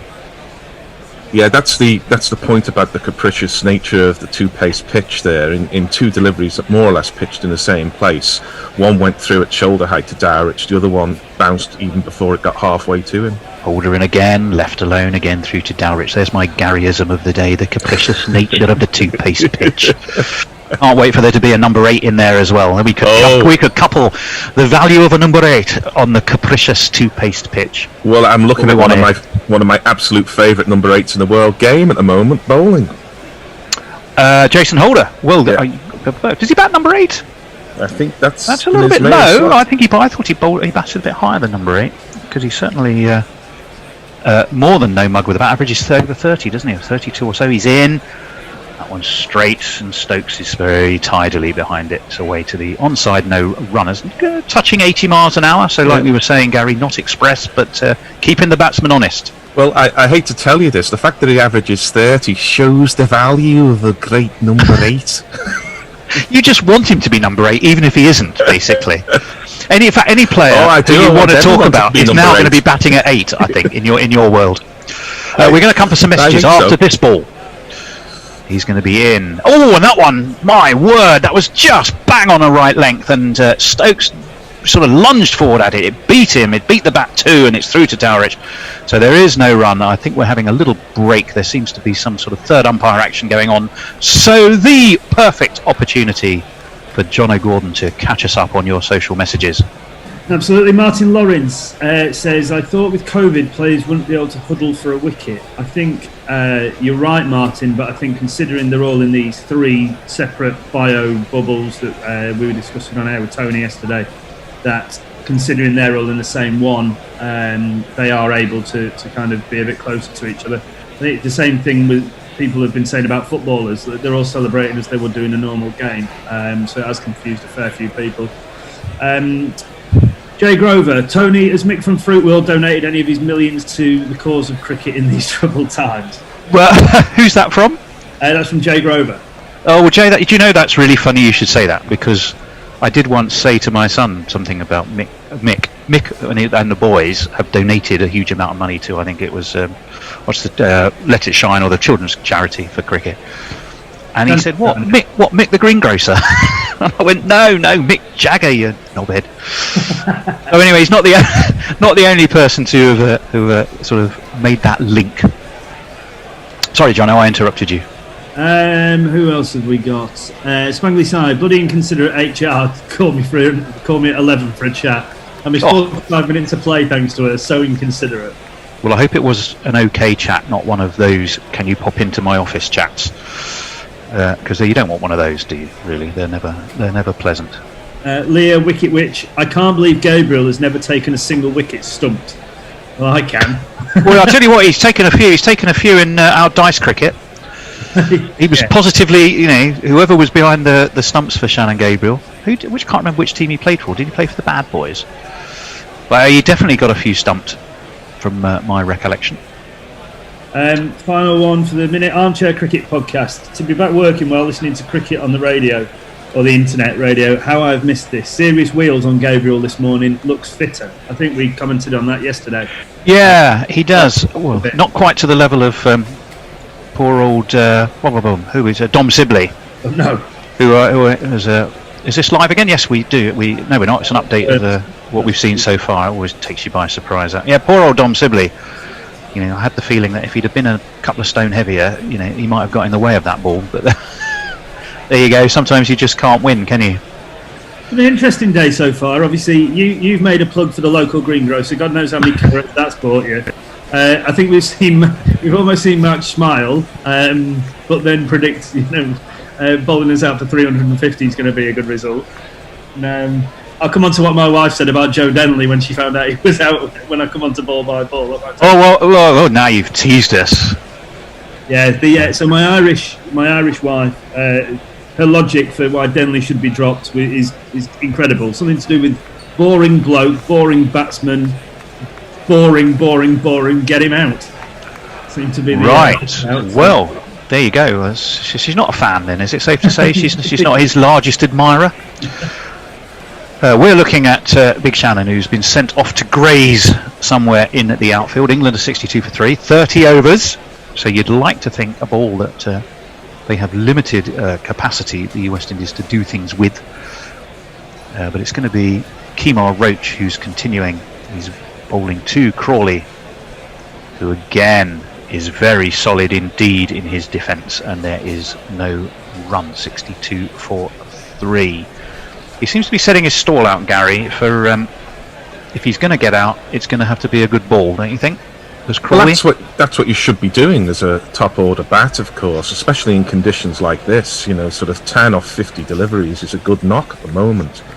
You know, you don't want to trade 10 off 50 not out for 20 off 35 and in the pavilion. Well, that's true. Roach's figures have been remarkably economical. In he comes. Forward again comes Crawley. Drops the bat on that. They take a very quick single. My word, that was well run.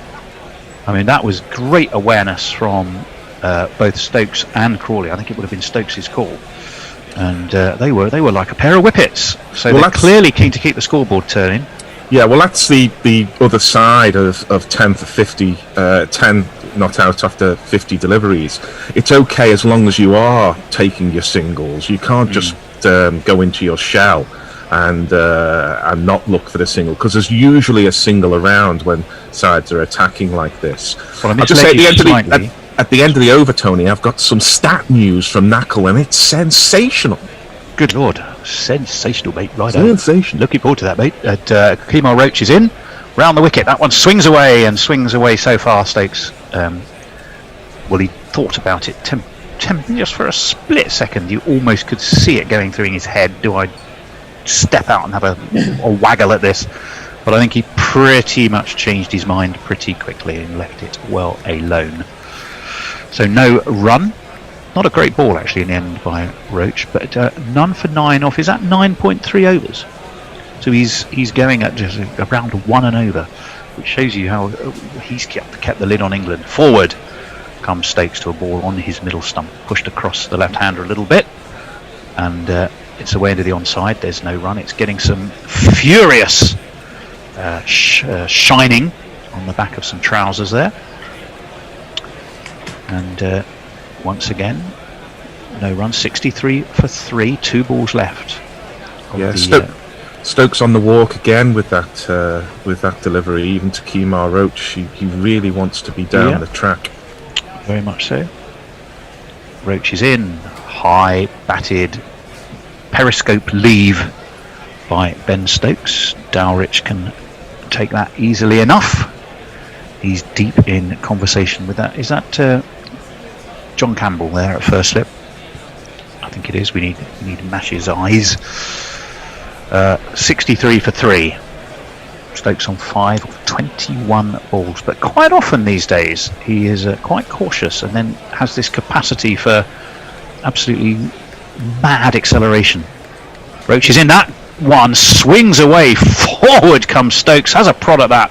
What a perfect delivery that was. It just found that bit of late swing, tiny bit of movement off the pitch. Stokes pushed forward at it. It beat him. Fortunately for England and for the England captain, it also beat the bat with some ball. It's the end of the over, and we apparently have some amazing stat news, Gary. Well, it's courtesy of Knackle, and it concerns Jason Holder. And Knackle says, since the start of 2018, Holder has batted 11 times at number 8, where he averages 51.44. He's batted 7 times at number 7, where he averages 36, and once at number 9, presumably as a night watchman. Well, Jason Holder is in. It's a ball on a decent length, and all Crawley needs to do is to wait for it, drop the bat on it, and there is no run. So what the key stat is it that he makes most of his runs batting at number 8? Well, he makes more of his runs batting at number 8, where he bats more often than he bats at number 7. So he's a kind of 7.75, if you like, in terms of where he would figure in a batting order. But he's better at 8. Holder is in.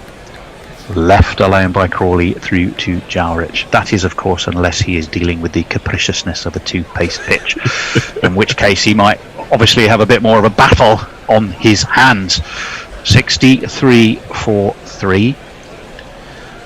A session where, well, the wicket fell, I came in, and not a huge amount has happened since. We've seen two glorious drew fours, one a pull from Stokes, one an off drive or a cover drive from Crawley.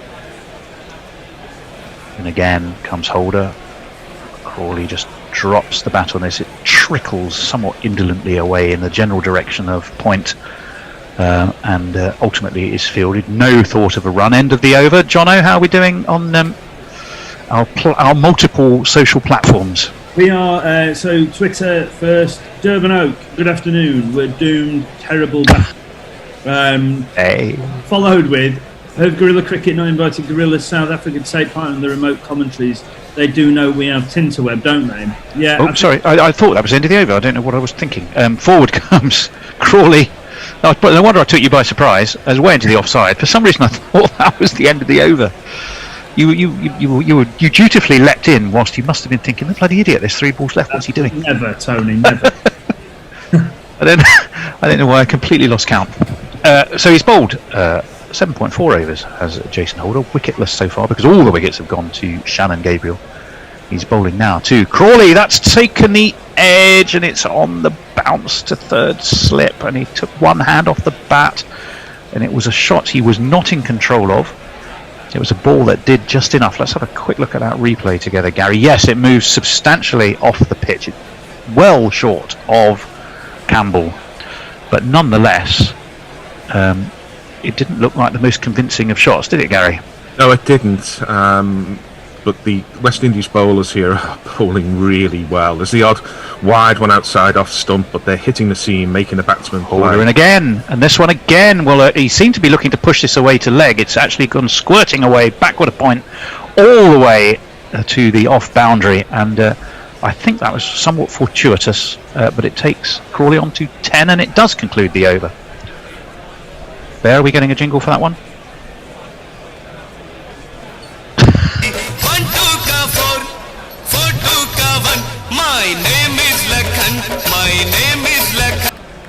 Clearly, I'd sent the bear off into sort of a slumberous, somnambulant state. As he an example there of Zach Crawley's inexperience, I think, in Test cricket. The previous delivery, as you rightly described, Tony, it seemed away. And the next delivery is almost in the same place, but he was trying to turn it from a kind of middle and off line through mid-wicket and got the leading edge. You've really got to play the line on these deliveries. It's Kemar Roach, he's in, that's out the footmarks there, but it just moves away enough, and Ben Stokes really doesn't want too much to do with it. He can leave it well alone. 67 for 3 England, these two with a bit of a building job to do. Stokes, the weight of captaincy, how he might have liked to be coming in with England on 250. As it was, they hadn't made it to 50, and suddenly he found himself at the crease with a huge amount of pressure. Then told to do it his way, of course, by the full-time England captain Joe Root. In comes Roach. I think Stokes left that outside of off stump. He looked just for a shade of a split of a second that he might just be trying to fence at that, and then I think he pulled the bat inside it, Gary. Yeah, I think if he goes wobble seam on one of these deliveries and it just holds its line rather than seams away there, kind of flint off to Gilchrist style, Stokes is going to be in a bit of trouble. He really needs to watch the ball. Of course, that's one of the reasons why he's advancing down the track, because he knows he's got a bit of seam movement to deal with here. And he's trying to limit that by getting to the ball. Roach in again, driven beautifully. That is a straight drive out of the textbook, past Roach, down to the long on boundary for one of these.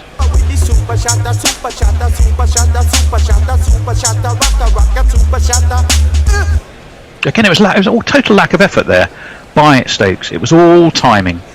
He just stepped in behind it and guided it away. The only person who really needed to worry was Crawley, who I think had to leap up with sort of a star jump to let it between his legs. I mean, he made it into a half volley by being 2 steps down the wicket there, having taken guard outside his crease. I mean, it really is top-class batting, this, from Ben Stokes. Well, Kemar Roach won't like that, because that's put a dent as this one forward again comes Stokes this time. It's just pushed to mid-on. Yeah, Roach was just beautifully economical, going at 1 and over consistently, and that's put a tiny little dent in that. So he's now 9 for 13. England are 71 for 3. Stokes has moved on to 9. Roach is bowling from that in front of that Hilton Hotel.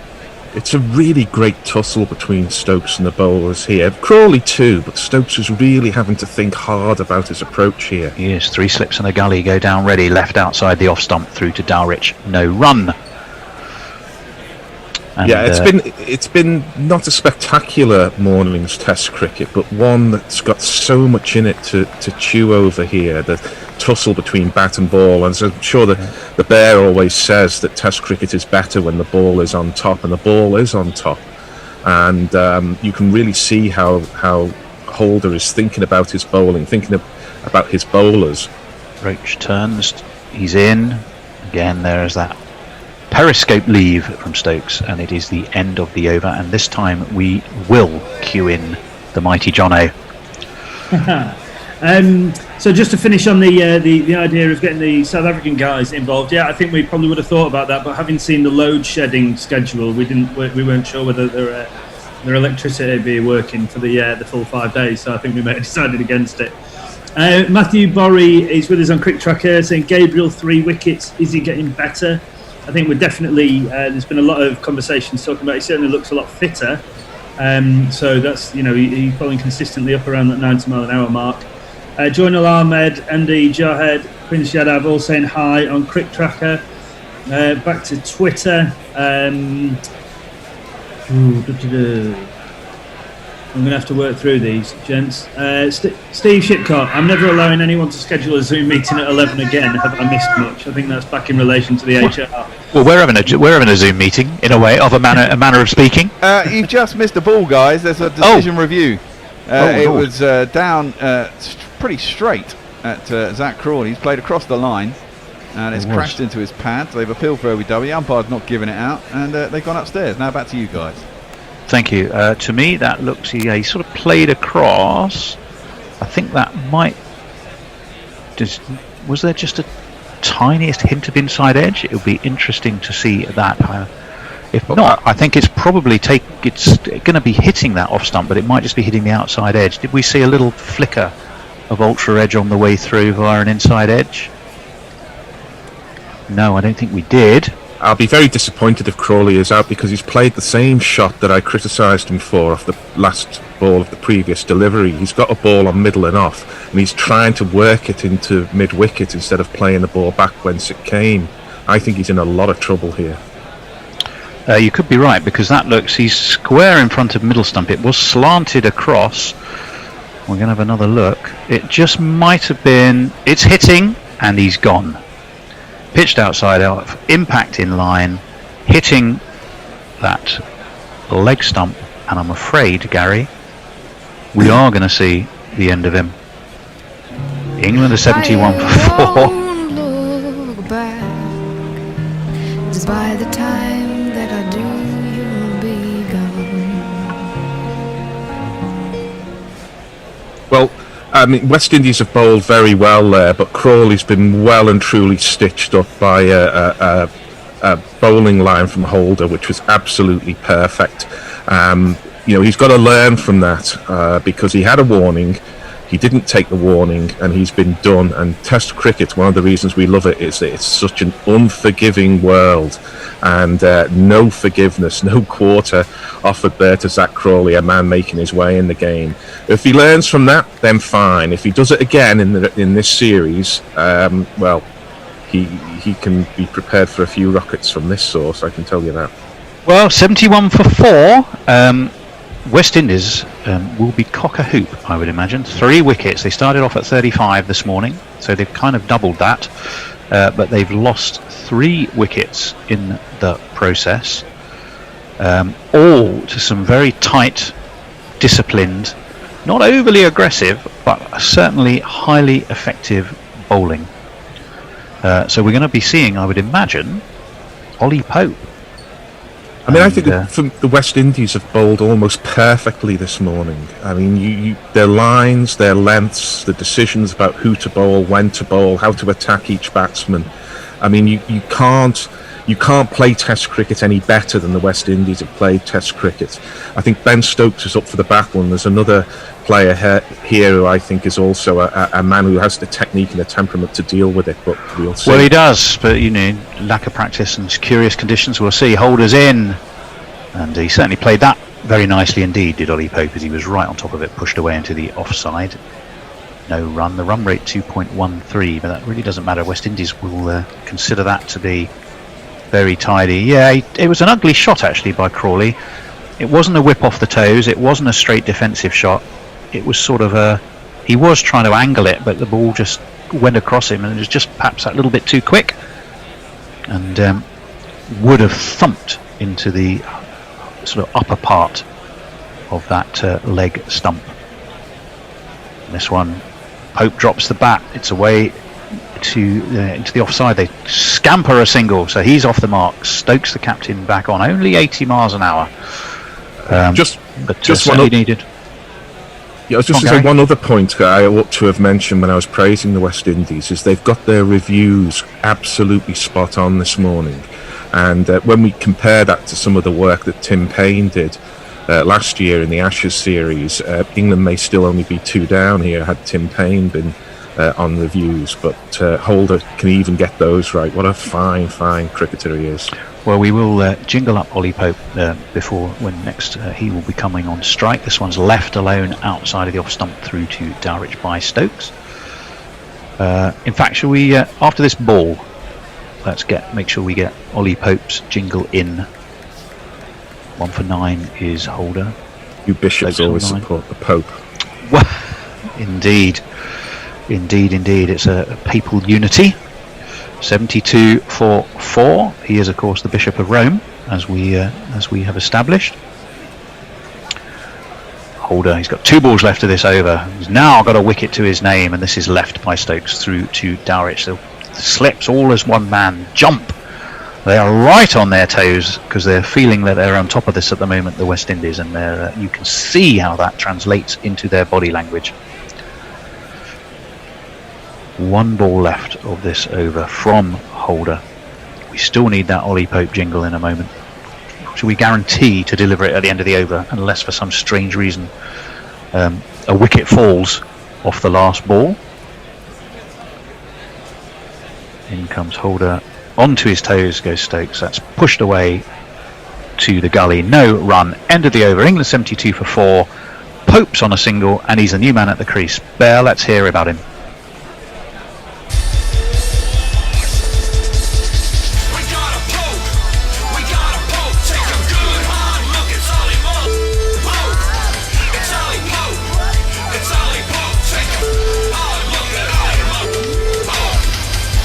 Now we're going to have a change. Who's coming on to ball by ball? Somebody is.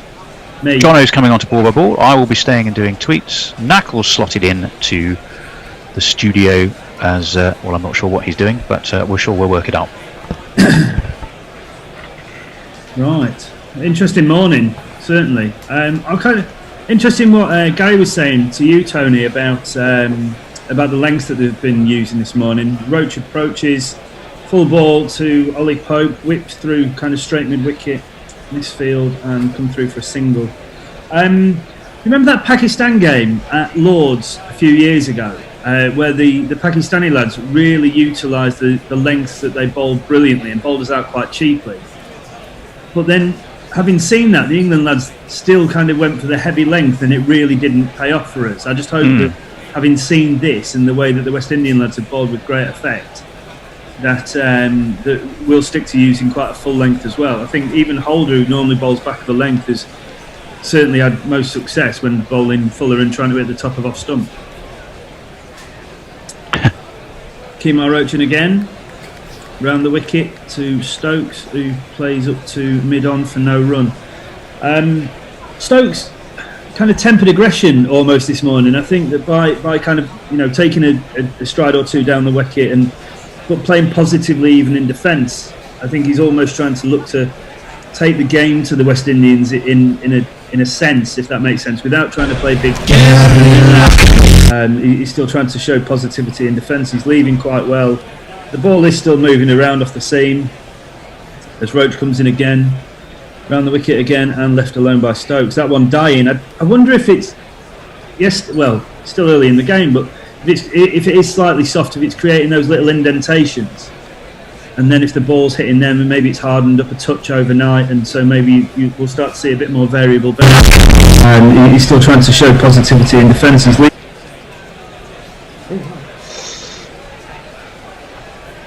Right, we're all good. We almost had you on repeat there, Jono. Yeah. Roach approaches again around the wicket to Stokes, solidly in behind it, and pushes up to mid-on for no run. I mean, if there are indentations coming into the pitch, guys, then I guess that makes more sense of Stokes' decision to bat in difficult conditions yesterday, because those indentations are only going to create more up and down later on. Yeah, I'd agree with that. I think they've just bowled a great length though. I think they're all bowling quite full. Roach comes in, 5th ball of the over. Look, Stokes is a long way down the pitch for someone who's bowling at 80 miles an hour. I think he's obviously trying to smother the movement and kind of get on top of any lateral movement. We've seen Holder push a couple past him. Gabriel's bowled very well to him from round the wicket and cleaned him up a couple of times in the last series. So round the wicket is something that they possibly think is a bit of a weakness for Stokes, if you can get one to nip back towards him. Roach top of his mark, turns back, last ball of the over, in and left alone by Stokes. Ball swinging away full to Darich. Any more? Are you on social media, Tony? I certainly am. Chris Acquire says England supporters being positive will do well to get 250. West Indies supporters being positive, happy to get them out for under 350. That sums it up quite nicely. Jessica, missing sports, says hopefully I'll be able to stay up for the night enjoying the Guerrilla Cricket commentary. Well, we're delighted to have you with us, Jessica. Chris Acquire says a rare appearance there for Abel Seaman Swing. Yep. We were discussing that, I'm sure. Jay Grover says Trigger Tony will precipitate a mass England collapse due to dubious LBW decisions. A man says, did they check for no balls for Sibley and Denley's wickets? That's a very good question indeed. I think they do that. Holder in, back to that kind of, just back of a length. Looks pretty, but I think we've already seen. It's a pleasure to welcome John B this morning as our summariser for this third session. What do you think, John, about the lengths that they're talking about bowling? Well, I think the problem is Holder's probably bowling his natural length at this point. So, whereas conditions might suggest that he'd be better off being a bit fuller. As he comes in again to Pope, just blocked up towards mid-on for no run. I think with Holder, we were saying yesterday that it seems to be swinging from the hand, which obviously, the later you can get the ball to go makes it more difficult for the batsman to adjust. But it just seems this morning to be swinging quite early on, and the lads can adjust. But I think we can all agree that the kind of fuller length is certainly the way to go based on what we've seen so far. As he approaches again, West Indian captain, and blocked back up the pitch by Ollie Pope for no run. Yeah, I mean he's a very tall man, isn't he? That's the thing. So I guess he feels that he might extract a little bit more from the surface anyway, and maybe that subconsciously makes you bowl a little bit further back than you might. Someone when I was on tweets earlier, someone was saying that Sam Curran looks incredibly scary with gloves on. As Holder runs in, wide of the off stump, through to Shane Darrett for no run, left alone by Ollie Pope. It must be a really weird situation for all of the lads, kind of in this, one of the three bubbles that they're in. They've all had to commit to being away from the families for such an extended period of time over the summer. It must be, obviously we've all been sat in lockdown since mid-March, late March, but for these guys now, I mean, they must be really happy to be back playing, but it must be a really strange situation for them all to be in. Holder in again, fuller and straighter this time, whipped away through mid-wicket by Ollie Pope, and Knuckle, that will bring us one of these.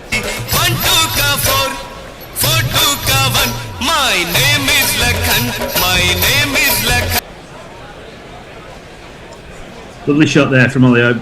Pope, great balance. That crouch position, plays it straight, just turns his hands and whips it through mid-wicket, straight along the carpet for 4. A real one to watch, John. Yeah, I mean, unfortunately for Holder, we were saying that he should bowl a little bit fuller, and in attempting to do that, he's drifted onto the pads, which may now put him off bowling a bit fuller, and he may pull back again to the back of a length. Of course, we'll have to see. Final ball, the over. Oh, lovely shot from Pope. Slightly wider, but full kind of long half volley from Jason Holder. Just pushed through the offside for another one of these.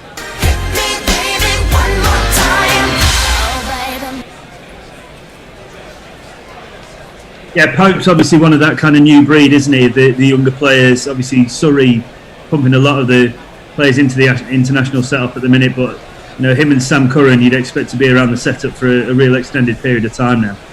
Well, I think that's a shot that England fans are probably going to get used to seeing quite a lot of over the next decade, they would hope. Tony, anything else for us? Certainly. Jay Grover was asking a question as to why Jason Holder is so successful, because he seems innocuous. I think the answer to that is height, bounce, accuracy. I'm sure there are other factors, but there, Jay, is a quick summary from my perspective, at least. Anyway, Durban Oak says that Durban Oak says the doom meter is now hitting the red zone. Messi Jez says so. It looks like home umpires work fine as long as the visiting team has plenty of reviews. And I'll let Alzari Joseph carry on from there.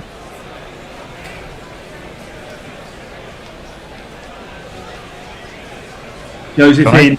Yeah, sorry, I wasn't sure whether Knuckle was playing his jingle. Joseph in and just blocked back up the pitch to mid-off by Ben Stokes. Here's Alzari Joseph's jingle. Alzari Joseph.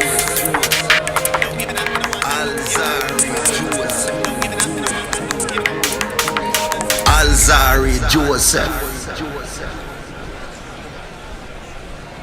Joseph at the top of his run. Shorter run by the looks of things.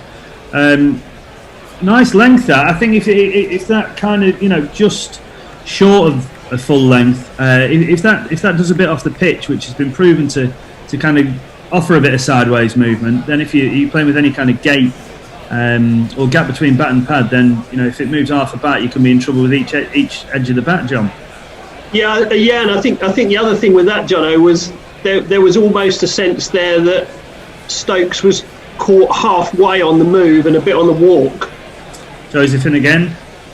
Similar kind of length. Stokes much fuller, much tighter in behind that as he pushes right at the middle of the bat off, up to the captain, I believe, at mid-off for no run.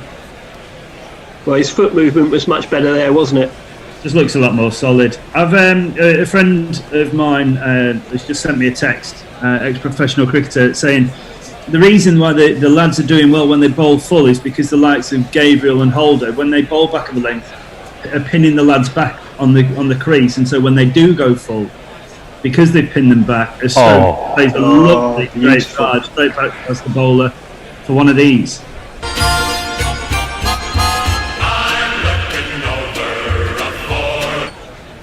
And it's saying by hitting that hard back of the length, that then when they do bowl full, Burns, Denley, Crawley have all been made to look susceptible by a lack of foot movement. Denley, I mean, we were saying yesterday the way to clean him up is to try and nip one back between bat and pad. Gabriel, I mean, showed exactly how to do that by uprooting his off pole this morning, and then the other lads at both LBW. Joseph in again to Stokes, who goes back to try and lamp that over cow corner, but catches a bottom edge and just back up the pitch to the bowler for no run. Yeah, unusual aggression. Not seen an awful lot of that this morning, but yeah, I mean, but I think the other thing I would say about England's decision yesterday is I can't help but think that the West Indies were quite happy to get out there and bowl. Yeah, Joseph in again. Fuller, Stokes. Again, another quite aggressive shot. Just, I think he tried to hit that too hard almost, mistimed it, and just out to extra cover for no run, which ends the 37th over. The score 85-4. Tony, anything else for us? Oh, very much so. Imagine, says Zach Crawley's first scoring shot brought back memories of Ian Bell and James Vince. A textbook cover drive, but struggles if it isn't there to play. Otto Seyman says, I'm listening to you guys from Pretoria, East. Working from home. I'm counting down the days to the next Guerrilla South Africa broadcast. Even if it will be a strange format, we should all be used to strange new things by now. Yes, indeed. Jay Grover, I'll hold off. Holder into Ollie Pope, just back foot defensive and square leg for no run. Oh, we might be. Is that a highlight or is that? Yeah, this is, I think, looking at the difference in Stokes' approach to right armers who tend to bowl back of a length over the last couple of years. Okay. All these lads with ever evolving techniques, they all need to adapt and improve over, depending on who they're facing. There's so much video now that they can all watch whilst preparing for a series. As Holder into the much shorter Ollie Pope, whip through square leg, more of a thick inside edge by the looks of things, not that convincing with a bit of a gap between bat and pad, but squeeze two through square leg, the little lad. I'd quite like to see Ollie Pope and Jason Holder stood next to each other. I'm sure there's a vast difference in size. Like Morkel and Temba Bavuma, they always look good stood next to each other. That famous photo, Will Jefferson and James Taylor stood next to each other, played at Leicestershire all those years ago. Pope quickly on to 12 off 11 balls. Holder in. It looked like he almost rolled the fingers over that a little bit, but yeah, solidly in behind it from Ollie Pope. Coming in, strike rate of 100 early doors. He just seems to accumulate, doesn't he, John? Quite quickly without necessarily playing all these big shots. Yeah, I think he's one of these people that's always looking to be positive in attack or defence. So he's going to do everything he can not to let you bowl at him. He's going to try and make you bowl it where he wants it and disrupt your length and make you do different things. But the contest with Holder is a good one. Absolutely, his Holder's in. Ball's full and that's out. Ollie Pope has just nicked it behind. He's nicked it. Oh, that's a real shame.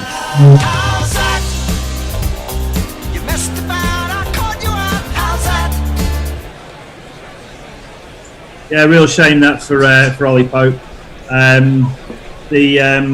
Looking to not force the pace, but one shot too many. I'm not sure I've seen him, play a leave consistently. We were talking yesterday about how a good leave is one of the best shots in the book because these quick lads running in using all that energy and you just stand there and don't even offer your bat at it. It's incredibly frustrating.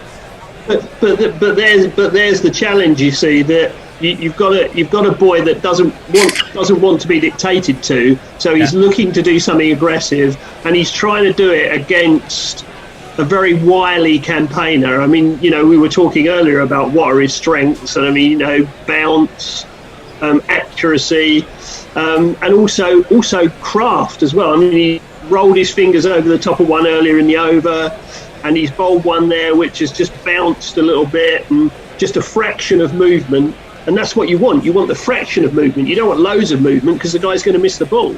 Only ever need to move it half a bat, don't you? Yeah, exactly. Tony, we're running quite a fair way behind on some of the social media. If we want to try and catch up a little bit.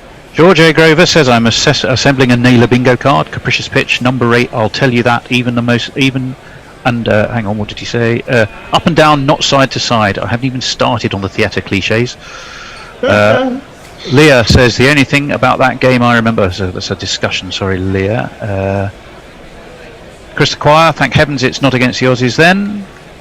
Jay Grover says, don't know John, but he has a beard, ergo good. Jono, you're half a man since you've shaved. Keep on growing it.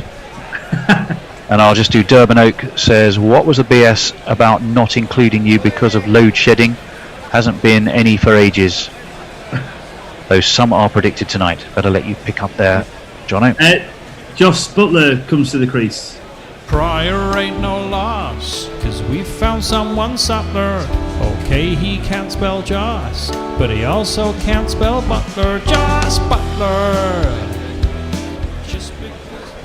West Indies captain into Butler for his first delivery, and that is the exact shot that Ollie Pope maybe should have played. I mean, we're a bit in the mire here, fellas, aren't we? We really need to be pushing up towards 250, so it's time for Josh Butler to come to the party and dig in. Yeah, which isn't really his game. No, I suppose it's almost going to have to become his game. I'm not sure it can. Yeah, maybe. Let's hold her in again, solidly in behind that. Josh Butler with some new bat stickers by the looks of it. I don't know if they look like Pride stickers. There's a few. Obviously, a lot of the international boys now offering support to many different causes. I'm not sure how the ICC will view that. Obviously, they prefer for people not to be political, don't they, in terms of their stances. I know that obviously there's the whole Black Lives Matter and whatever, and they're taking the knee and everything, which everybody's doing at the minute, which is absolutely the right thing to do. I wonder if they'll start to. The ICC can be quite straight, can't they, in terms of not wanting the cricketers to become a political standpoint for their own thing. So it might be interesting to see how they react to the stickers if that tends to continue. Looking at the scorecard, obviously 87 for 5, pretty miserable reading for the English fans this morning. There's Joseph in. Good length ball to Stokes, just forcing him into a back foot defensive, just out into short mid wicket for no run. Yeah, what's the plan got to be here then, gents? Do you think, in terms of how do the rest of the card now approach it? Well, I'm not sure that Butler can approach it in any way other than the way that he normally does, because I think the first time he was in the England side, he got caught between two stools and he wanted to be aggressive and then didn't feel that he could be, and ended up doing nothing at all, totally twixt and between. So I think he's going to do what he normally does, or try and do what he normally does. Stokes will try and hold the thing together, I guess, for as long as he can, which he's shown he can do before. But he's running out of people to bat with. Joseph, the ball before, just blocked back up the pitch by Ben Stokes as he turns top of his mark. Back in past the umpire, full ball and kind of punch drive back up to mid-off by Stokes for no run. I mean, Butler, you'd think, I know Don Bess has scored an international 50 on debut, but Stokes is now batting with the last recognised batsman, isn't he? Yeah, absolutely, absolutely, and that's England's issue. It would be interesting. It would be interesting to know whether, if you could wind the clock back 24 hours, Stokes would do the same thing as he did. Yeah. Joseph in again, blocked out into the point region by Ben Stokes for no run. Yeah, we were discussing this yesterday, weren't we? We were saying, what's the right thing to do? Is it Stokes trying to be aggressive through his captaincy by winning the toss and batting, but then his side need to back him up in that sense, don't they? Is it a case of we batted badly, or have they just bowled well? Well, with the exception of Sibley, everyone's got a scoring shot in and looked comparatively comfortable. But the West Indies have always had a good ball up their sleeve. And when you're not match fit or match ready, that can hurt you. Joseph in, Stokes solidly in behind it, back up the pitch to the bowler for no run. Yeah, well, I mean that's the thing, isn't it? We've talked. There's been a lot of talk about challenges for bowlers in this climate, with polishing the ball and what can you do and what can you not do, and fielders being in certain positions and everything. But I guess from a batsman's point of view, you're pretty cold, aren't you? In this situation, you've come in fairly cold, so that in itself has problems. Alzari Joseph in to complete his over and left alone by Stokes, taken shoulder height by Dorich, which is about waist height for most. Tony, a bit more social media? Yeah, certainly. Jay Grover doesn't agree with Gary. I think that's safe to say about all-rounders. He says, fuck off Gary, Imran, Hadley, Dev, reluctant bowlers, dubious point. Durban Oak says, good afternoon, we're doomed, terrible batting. Yes, indeed. Martin White says, if only Jack Russell was still playing. One or two questions, particularly by Durban Oat, actually, as to why we haven't sort of teamed up with our colleagues in South Africa. I think that's a fair question. But we'll let the management talk about that. Neymar Butlins, 4 a.m. in LA. How can I sleep when... Holder in, shouldered arms by Josh Butler through to Darich for no run. I'll just finish that one. How can I sleep when the 3 bio-bubble Lions are battling away? Fair question. I think the comment about where's Jack Russell when you need him? I think the problem is if Jack Russell was still around and playing cricket today, he wouldn't get in the team. That's the problem because of the insistence on picking Butler. Holder in again, blocked into backward square leg by Josh Butler, and they come through for the single. Yeah, you can't just be a keeper anymore, can you? Well, I think that's where we would disagree, Jono, because I think you can. No, I'm not saying I agree, John, but the common consensus is that you can't. You need to be at least a 2-dimensional cricketer now, don't you? Yeah, but and that's fair enough. But the point is, where is your emphasis? Is your emphasis on wicket-keeper batsman, or is your emphasis on batsman wicket-keeper? Yeah. And it's because we've gone to the latter that we now find ourselves in problems. Adam Gilchrist has got a lot to answer for. Well, but you can't set a rule to a freak. That's the problem. You can't set a rule to somebody who is a completely different force of nature. Yeah. Because with all due respect to him, especially in red ball cricket, Josh Butler's not in that category. Holder in, left alone by Stokes through to the keeper for no run. Yeah, absolutely. I think the closest we've ever... Look, Butler's a fantastic player in the white ball game. Absolutely. I think that, the closest thing we've ever had to Adam Gilchrist is Matt Pryor. I thought, Pryor was a fantastic wicketkeeper batsman, a fantastic average. You think about the 100 he scored in New Zealand years ago to win us the game. Real dogged character as well, quite a tough bloke. As Holder into Stokes again, who's moving way across outside his off stump to try and smother any potential movement. And probably, if that full ball does come, try and get outside the line of off stump if he's playing a shot.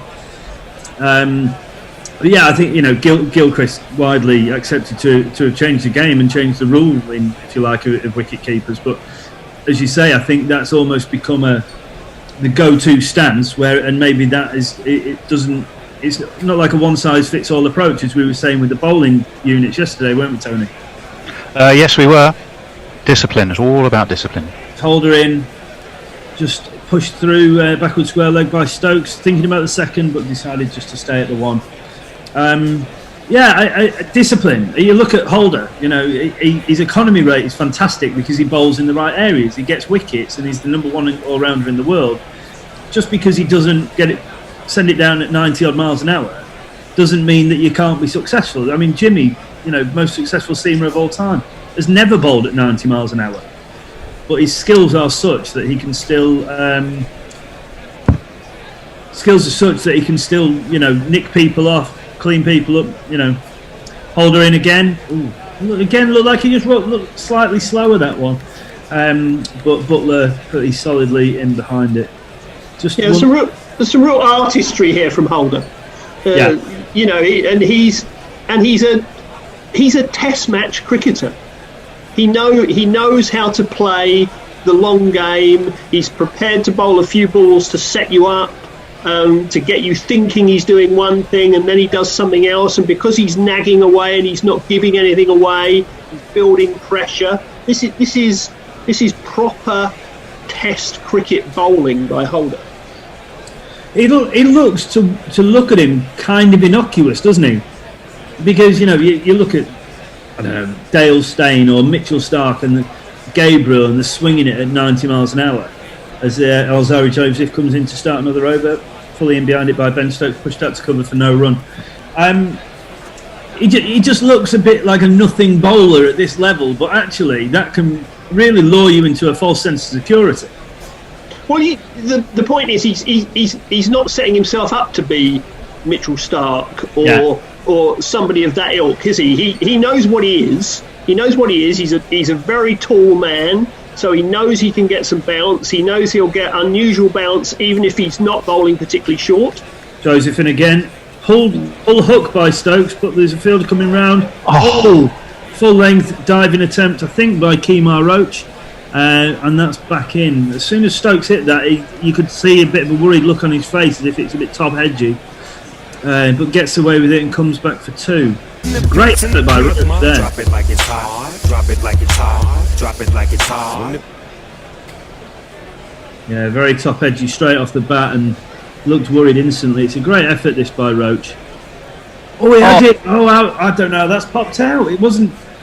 You normally think out even before his fists had hit the ground. Incredibly. Holder not particularly happy, but got to be appreciative of the effort shown by his quick opening bowler. I think the problem is if you get to that point, you've got to hold it. Joseph in. And Stokes just wears that. Looks like it hit him on the elbow, but he's a tough old bean, so I'm sure he'll be fine. Evasive action taken, so that'll be 2 leg byes down to short fine leg. It looked like he just braced for impact here a little bit, Ben Stokes. I know they see a replay of the ball before. What an effort this is from Kemar Roach. Full length, but then the ball slides out. I don't know if it's slightly wet, the ball, so that's what's caused it to slide out. But back to your point, John, about not being able to use saliva or sweat. We've seen the ball consistently move, and we're 40 overs into the game. Well, that's probably atmospheric conditions, isn't it? There's it's damp, it's overcast, so the atmosphere is going to help you. Yeah. I'm quite critical of Roach here. I think once he gets into that position, he needs to take that catch. I have never taken a catch like that, nor would I. I'm quite. but we're not Test cricketers, Jono. That's the point. No, it's not. I reckon Tony back in his day would have snaffled that, I'm sure. Oh yeah, no doubt about it. Oh, the Bishop would have caught it. Yeah, no question. Joseph into Stokes. That's twice in 2 balls. He just forced him back onto the back foot. Solid defensive, just back up the pitch for no run either time. Just to revisit what we were saying about Butler, though, Jono, my worry in these sort of conditions is, as a wicket keeper, you can't afford to drop one. Yeah. Because there aren't going to be that many runs in this match, and as soon as you drop one, you're behind the 8 ball. Yeah. And my worry is that he might. Joseph to finish his over, slightly short to Stokes, and I think he's probably gone back of a length one too many times as Stokes smashes him through square mid wicket for one of these. That went like a tracer bullet. Very good jingle, that knuckle, because it did very much go like an absolute tracer bullet. Tony, have we got anything else? Yep, Jessica sent us a picture of screens side by side. She's got Guerrilla Cricket with us, obviously, and Football Manager. Jay Grover says all this depends on how many souls have satiated Butler's bloodlust. Quite sure what that necessarily means. Name our Butlins. We are playing scared. This is Jason Holder, not Jason Bourne, not Jason Statham. Kick this guy's ass. Well, he's bowling very tightly. It is, as that man approaches now to Josh Butler. And Butler pushes it out through backward square leg. They're certainly going to come back for the 2. Not going to reach the boundary. As it's I think that's quite. I think that goes back to your earlier point, Jono, and I think that's quite naive. That's somebody saying because this bloke doesn't bowl very fast, you should be able to cart him all over the place. But it just doesn't apply. No, absolutely not. Those rules don't apply. Some of the as Holder approaches again into Butler, Fuller, and Butler whips that through backward square down towards a wide fine leg, and that's a single to bring him on to 4 from 7 balls. Absolutely. I mean, even with league cricket that many of us will have played, people always talk, don't they, about the wily old fox who bowls donkey droppers, but just gets wicket after wicket after wicket. Also the 100 up. Somanath says, don't you guys think Stokes and Butler should play some positive shots? I think they're starting to. Abhishek says, arguably the 2 most important batsmen for England in the middle right now. Omar Says, afternoon gents, tuning in from Sofia in Bulgaria. So happy to have cricket on again, the best study companion. Holder into Ben Stokes, just blocked back up the pitch for no run. Their lecturer might not agree with that, of course, but we're 5 minutes away from 5 minutes away from lunch, aren't we?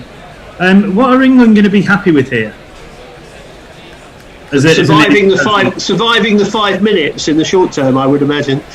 But they must be looking now at a score that they see as acceptable as a first innings score. 250, I think.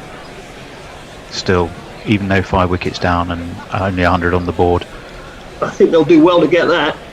Well, you've also got to think about obviously the older ball wearing a little bit. So far, we haven't seen any real. There's been no detriment to the bowlers in perhaps that lack of use of saliva, but perhaps that they'll feel that more with the ball that's 60 to 80 overs old. As Holder in again, just goes left alone through to Shane Dorrich. Tony, can you just cover it for me for 2 seconds, please? Is that someone at your door? Yes, of course I can. 100 for 5. Stokes is on 20. It is, crucially was dropped deep down there at deep backward square, and there was a massive let off for him, massive let off for England. Holder has just one ball left of this, which is the 42nd over, and it's left outside the off stump by Stokes. It goes through to Dowrich. It's the end of the over, and it's 100 for 5 are England. I will catch us up on some more social media messages. No place for only wicket keepers in modern day cricket, says Somnath Arkavdev Das. Even we expect runs from tail enders these days. Wicket keeping should be quick scoring, hard hitting batsmen, not hanging on. Dr. Leonie Hicks says, if Holder has deposed Pope, does that make him the anti-Pope or Emperor Henry IV? Sorry, niche medievalist joke. I'll get my coat and go back to the conference. Thank you, Dr. Leonie Hicks.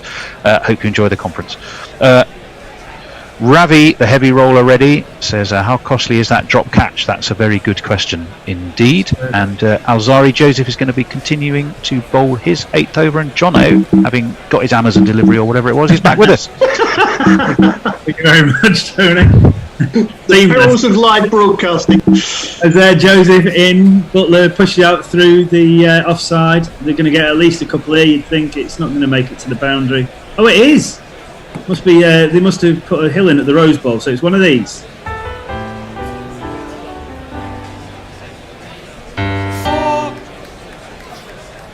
Lovely, kind of just a nice little back foot punch through the extra cover region by Josh Butler. I wasn't convinced it was going quick enough to reach the boundary, but he obviously timed it a little better than I expected.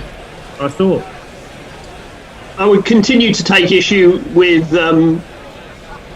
that last tweeter's contention that all wicket keepers have to be hard-hitting batsmen and all that kind of stuff.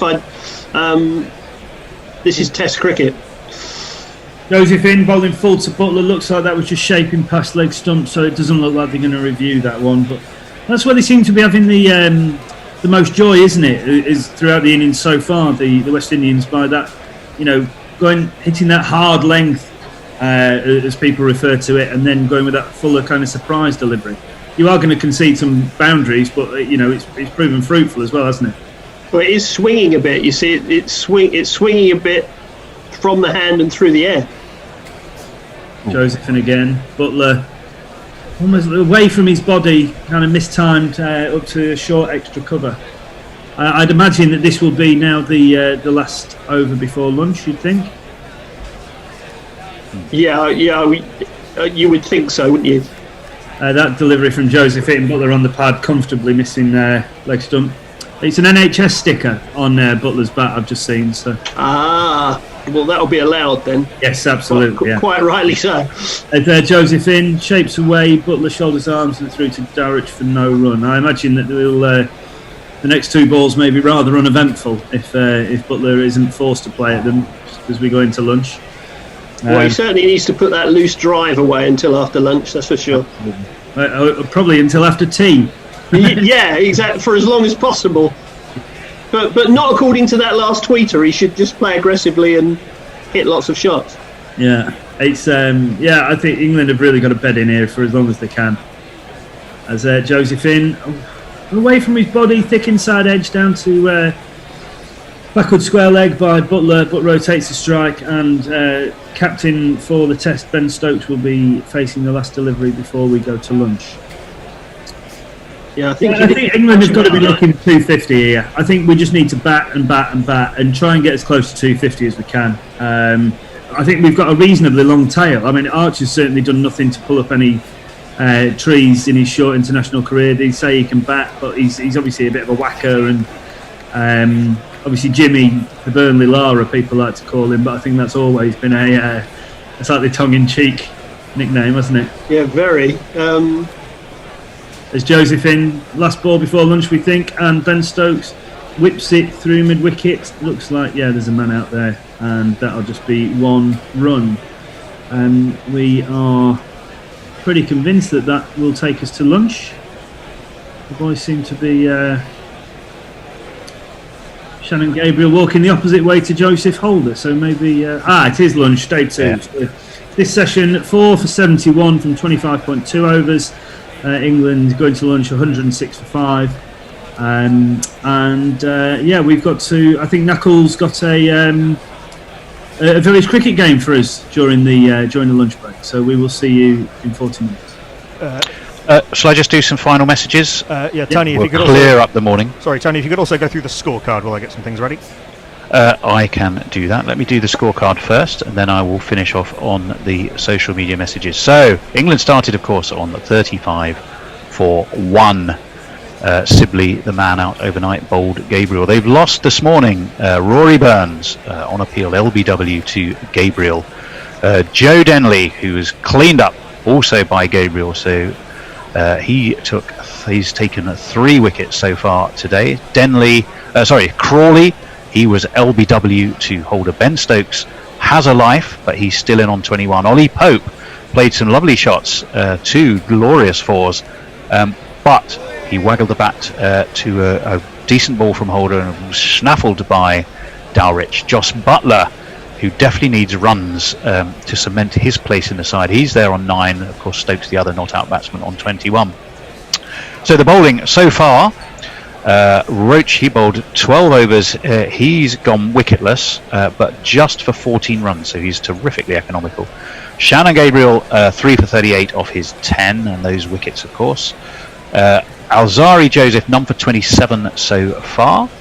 And Jason Holder, again, also incredibly economical, 2 for 24. So the England 106 for 5, and it could kind of go either way, I think, is the team's feeling on this one, or the Gorilla team's feeling. 250 would be a good target, but they've got a fair old way to go to get to that. I'm going to continue just reading through, catch up on all social media so we don't run into a big old backlog. Jay Grover, atmospheric conditions or beard juice, a lot of discussion around that this morning. Ravi, the heavy roller ready, wants to know what's the likelihood of the wicket flattening from day 3. Will the Windies have a good time with the bat tomorrow? I think if you ask Mash, he'd be dubious, but yes, I think there is a decent chance it may well flatten. Durban Oak, what's a good score anyway here? And we've just sort of discussed that. Mog, Donny would have caught that because the ball would have been caught in the gravity field of his massive ego. Phil Withall says, big fan on day 3 cricket. Heavy Ravi says, I have a feeling the Windies will get one more wicket before lunch. Okay, they didn't, Ravi. A 3-minute warning on the GPL, that's academic now, but the Bear can let us know perhaps, or Knackle can let us know at some point very soon where we ended up on that. Steve Shipcott, speaking as a lecturer, student listening to cricket is all right by me. We like that tolerant liberal attitude, Steve. Well done. Rennie Keeter says the ultimate medium pacer was... I've just lost that there. I'll go back to it. What's happened? Help. The ultimate medium pacer was Wanakul Siriria Patabendiga Ushanta Joseph Chaminda Vas, who took 355 test wickets. Yes, I wanted to hear you. Yes, I wanted to hear you say his full name. says Rennie Keeter. Well, I did my best, Rennie Keeter. Martin Lawrence, when does the extra time get made up from rain yesterday? Knuckle, that's one you'll know because you just know everything. What's the situation on extra time today? Well, as per usual, hello Tony, hello John Batham. Yes, the extra time will be presumably made up in the last session. As we understand it, we can go till 6:30, which means that if the light holds, we almost certainly will go to 6:30. I think I'm probably more worried about light than I am about rain today, judging by the forecast as of this morning. But to be honest, they could possibly go on even longer than that. Well, okay, so Martin, welcome to you, and there's your answer for that one. So I'm just going to give you a couple of quick tracker hellos, because there are so many of you. I'm delighted. Sibdur Kaprasad Ayoda says, best of luck to the Windies, and a big thumbs up for them. Beriak KPK says hello. Hello to Silva Sankaredi, to Nirashem, to Suhil Khan, to Salim Sharif, Makim Tan Awan, and also to Asmat Ali. There are so many of you on Cricket Tracker, and we are delighted to have your company. So, what's the entertainment for lunchtime, Knuckle? You had one thing potentially down with me in it, which I don't think I can do at lunchtime. Well, that might be an issue then, because we will need... This game requires a host, which is me, and 2 contestants, which is hopefully you two. Oh, well, all right. I can manage a few things. So if I'm here, Hilarious. I'm here. You better do it. But also, Jono has an interview at 1:30, so we need to fill that gap, don't we? Well, that's why it's 2 contestants, and it is Tony Bishop versus John Batham, and the game is... you may be aware of some of the glory of Caribbean cricketers' names, and that they often sound a little bit like geographical locations within England. You could hear me talk about it, but let's hear Richard Peel do it in musical form. Is it an English village or West Indian cricketer? It's the Gorilla Game Show. Is it an English village or West Indian cricketer? Let's find out if you know. So I have been hard at work. Actually, this is something that we lined up way. This game goes back to when we were planning Wibble for Ireland way back in May 2018, when we thought that we can't just go off air and play highlights as the official broadcaster of a test match. We've got to fill things, and so this game's been in the works for a little while. The way that it works is that John, you will go first, as our probably less regular gorilla than Tony. I've made that decision entirely arbitrarily as the host, and I will give you a name. Won't make any difference, that's for sure. I will give you a name, and that name will be the name of either a real West Indian cricketer or a real English village. You just have to tell me, based purely on the name or any other knowledge you happen to have, whether that name belongs to a cricketer or a village. And who was first? John or me? John. I reckon I'll be pretty village at this, but there we go. Let's see how that works. So, your first name of a cricketer or a village: Earl Prescott. Earl Prescott.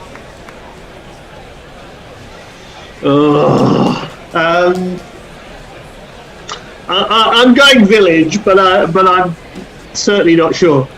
Earl Michael Prescott, 1 T20 game for the British Virgin Islands in the Stanford 2020. So that is. How did I know that would happen? A cricketer.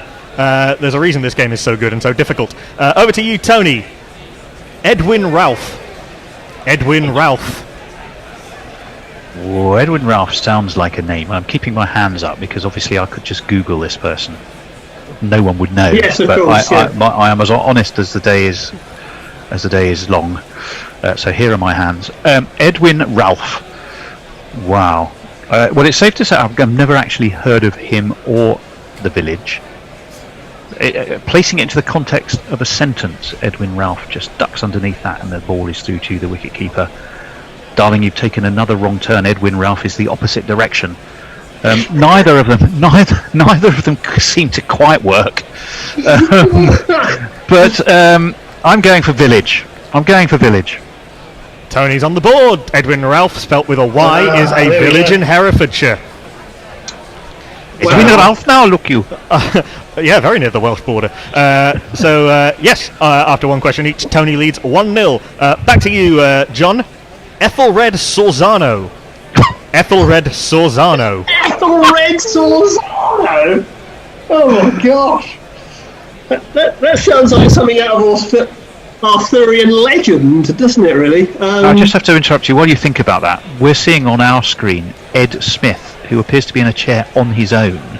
And it looks like one of those broadcasts in a movie where he'd be the villain who's threatening the end of the world. As we've discussed previously on this show, Ed Smith is in fact Judge Doom from Who Framed Roger Rabbit. Anyway, sorry, John. Either that or he's in the mastermind chair, which could be quite interesting. Ethelred Sorzano. That definitely sounds like something from Arthurian legend. You're filling now, John. You what? You're filling now, John. I am. Yeah, I'm desperately scrambling. I'm going village. Ethelred Frank Zorzano, 14 first-class games for Trinidad and Tobago between 1974 and 1979. Had to happen. Not an especially distinguished record, 257 runs at 13.52. So, as it were, you've taken. If he'd had a particularly distinguished record, I suspect we might have heard of him. Yeah, exactly. That's the point. It's possibly true. Yeah. You get the odd unforgotten gem. So essentially, John, you blazed your first two penalties over the bar. And Tony rolled his into the other corner, having sent the keeper the wrong way. How will he do with this one, Tony? Gosnell Cupid. Gosnell Cupid. Gosnell Cupid, draw back your bow and let your arrow go. Stupid Gosnell Cupid, stop picking on me. Gosnell Cupid. I'm tempted to go. It's about 3 miles from here to Gosnell Cupid if you just walk by the church and then turn right at the pub. I'm going for village. Gosnell Cupid played 7 first-class games for the Windward Islands between 1993 and 1995, scoring 198 runs at 14. Very much a wicket-keeper first. So going back to some of the conversation that was being had. Good old Gosnell. How could I have forgotten Gosnell? So after 2 questions each, it is Tony 1, John 0. John, forget him again. John, back to you. Hidcut Boyce. Hidcut Boyce. Hidcut. I can spell it for you if you would like. Yeah, go on. Hidcote. Hidcut Boyce. No, that has to be a village. Come on. That has to be a village. Hidcut Boyce near Chipping Camden in the Cotswolds. Yes! So John is on the board. The keeper's let that one squirm under its arms. After 3 questions to John and 2 to Tony, it's 1-1. Tony, you can edge yourself back ahead with this. Lelant Downs. Lelant Downs. Lelant or Levant? Lelant. L-E-L-A-N-T. Some of these do sound like cryptic crossword clues. Lelvant. Lelant. L-E-L-A-N-T. Oh, Lelant Downs. That's really tricky, that one. You have the South Downs, don't you? Lelant Downs. Lelant. Lelant sounds like a place. Downs are often a name of undulating hills, as in the South Downs. Wally Downs, of course, who played for Wimbledon. I'm going to go village. Leland Downs near Penzance in Cornwall. Very good, Tony. Under Troy Deeney style, down the middle, but the goalkeeper dived underneath it. Or dived out of the way of it, given how hard Troy Deeney hits his penalties. So after 3 questions each, Tony leads 2-1. John, back to you. Lipton Griffin. Lipton Griffin. Lipton Griffin. Lipton Griffin. Oh, tricky. Lipton Griffin. Lipton again, that's something that you could see as being a village, but on the other hand, Lipton. You've put your finger very much on the point of the game. Is that a? Well, I think this clue and Tony's last one are very much sort of in the balance, really. I'm going to go for a real person. I'm going to go cricketer. Lipton John Griffin played 4 first-class games for the Leeward Islands. Probably should have played more, given that he took 8 wickets at 22.25. Amazingly, this is also a cricketer and the name of a Motorola dealership in South Africa. I found when I was researching this. Oh wow! Lipton John not the John bit, I don't think. So 2-2. It's neck and neck. And Tony, we come back to you with Melbourne Austin. Melbourne Austin. Is that Melbourne as in the capital where of the state, where Mog lives, as in the state capital of Victoria? Yes, Melbourne Austin. Melbourne Austin, currently in lockdown. A Melbourne Austin. It does sound like a card. Melbourne Austin. Melbourne as a first name. Melbourne, what are you doing? What are you doing at the back, boy? Melbourne, behave. Melbourne Austin. Steve Austin and his lesser-known brother Melbourne. Tracy Austin and her brother Melbourne. Melbourne Austin. You're listening to Word Association with Tony Bishop. I'm going to the fact it could easily be a name. I'm going for a name. It's a player. It is indeed. This might be actually the most obscure of all of the players we have. Played one List A game for Jamaica, didn't take a wicket and didn't bat in 1990. Melbourne Austin. Tony leads 3-2 all to play for. John, Newbold Pacey. Newbold Pacey. Newball Pacey. That's got to be a bowler's name, surely. Newbold. Newbold, not Newball. Newball Pacey. What a brilliant name for a bowler. I know, right? Newbold Pacey. You'd have to be quick, wouldn't it? It's pretty good as it is. Oh dear. Newbold Pacey. It's a super quick washing powder. Linux removes those stains in seconds. Newbold Pacey. Linux Lear on a previous clue says Lipton Griffin sounds like a fantasy movie tie-in product from a well-known tea brand. Yeah, indeed. The Lipton Griffin flies again. Newbold Pacey. Pacey. Do you know what? That would be such a good name for a cricketer that I'm going to go the opposite way and say it must be a village. That's what I'd have done. Your bizarre reverse psychology has worked. Newbold Pacey is near Leamington Spa in Warwickshire. Evidently going back from my notes, which date from May 2018, on the Friday of the Test match, it was hosting Coventry Does Strictly, and the day after, a Bee Gees tribute night. So evidently a cultural hub of Warwickshire. So 3-all, John and Tony. And Tony, you can keep your lead by edging ahead potentially with Oswell Gilks. Oswell Gilks. Oswald as opposed to Oswald. Oswell. OSWELL. Oswell that ends well. Oh, very good. Oswell Jukes, named after a cricket ball, of course. Jilks. Like Gillian Jilks, the badminton player. Yes, or is it Matt Jilks, the former goalkeeper? Ah, yes. Who did he play for? Blackpool, I think. Yeah, I think you're right. That's right. How do you know this shit, Knackle? I don't know. You've just got a bucket of a brain that just has loads of stuff poured into it and stays there. It's just ridiculous. Oswell Jilks.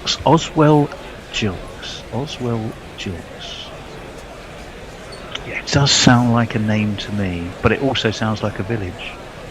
And now you've said Blackpool. I'm wondering if it's sort of in the northwest somewhere and is near Blackpool. I'm going for a village. Oswell Gilks played one first-class game for Barbados in 1920. Oswell Hudson Gilks, which is an excellent name. Oswell Hudson Gilks. Yeah. Impressive. Took 1 for 20. Possibly should have played again. So it is 3-all after an equal number of questions. So all square. And John, you can edge ahead for the first time in the game with Potter Hyam. Potter Hyam.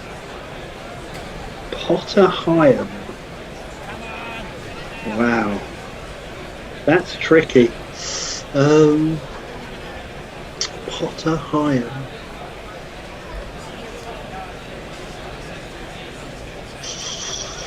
Wow. That's tricky. That's tricky. Potter Hyam. Are there any clues there, I wonder? Is that somebody named after something that one of their ancestors did, I wonder?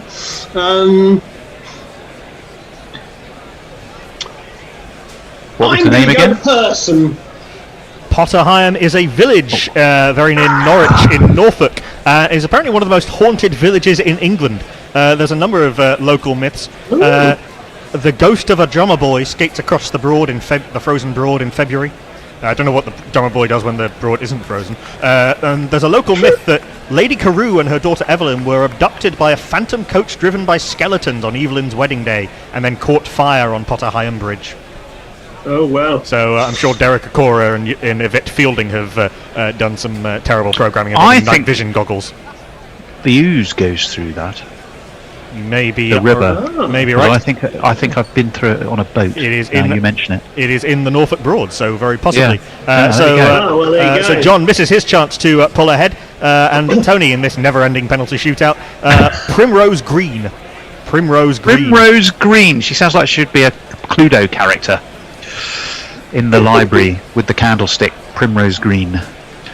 Primrose Green. It's too villagey. I mean, you can just see quintessential English village with the pub in the everything corner. about you wants to say village. So The white picket fence and the rose bushes and just bordering the beautiful Primrose Green.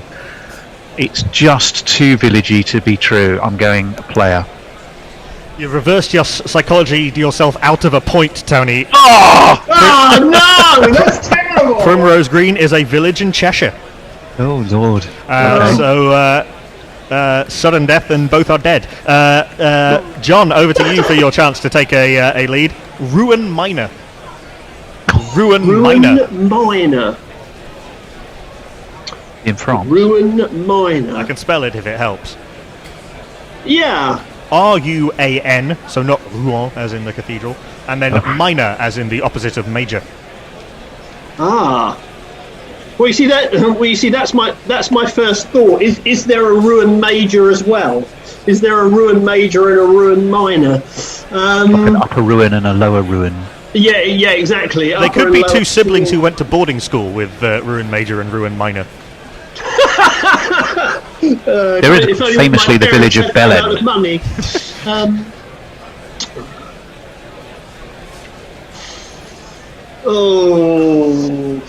Perhaps we're overthinking this, John. You think? Yeah, I think we are. I think we talk ourselves out of things. Keep overthinking it, mate. We've got 18 minutes to fill. Oh, 18 minutes of overthinking. Oh Lord, I better do some more word associations. Although actually, England have just announced their ODI. Actually, be sensible. Yeah, actually, England have announced their ODI training group, so we'll come to the end of this game and then talk maybe a little bit about that. Okay.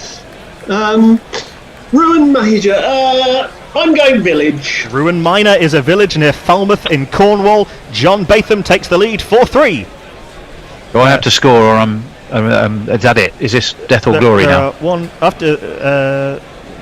2, 3, 4. Right, so there are 6 more.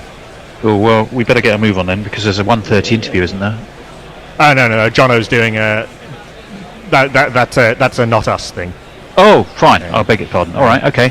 So to pull level, Selwyn Caesar. Selwyn Caesar. They came to bury him, not to praise him.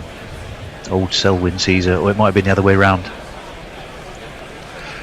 Et tu, Brute, said Selwyn Caesar. Selwyn is very much a name. It sounds cricketer. I'm going player.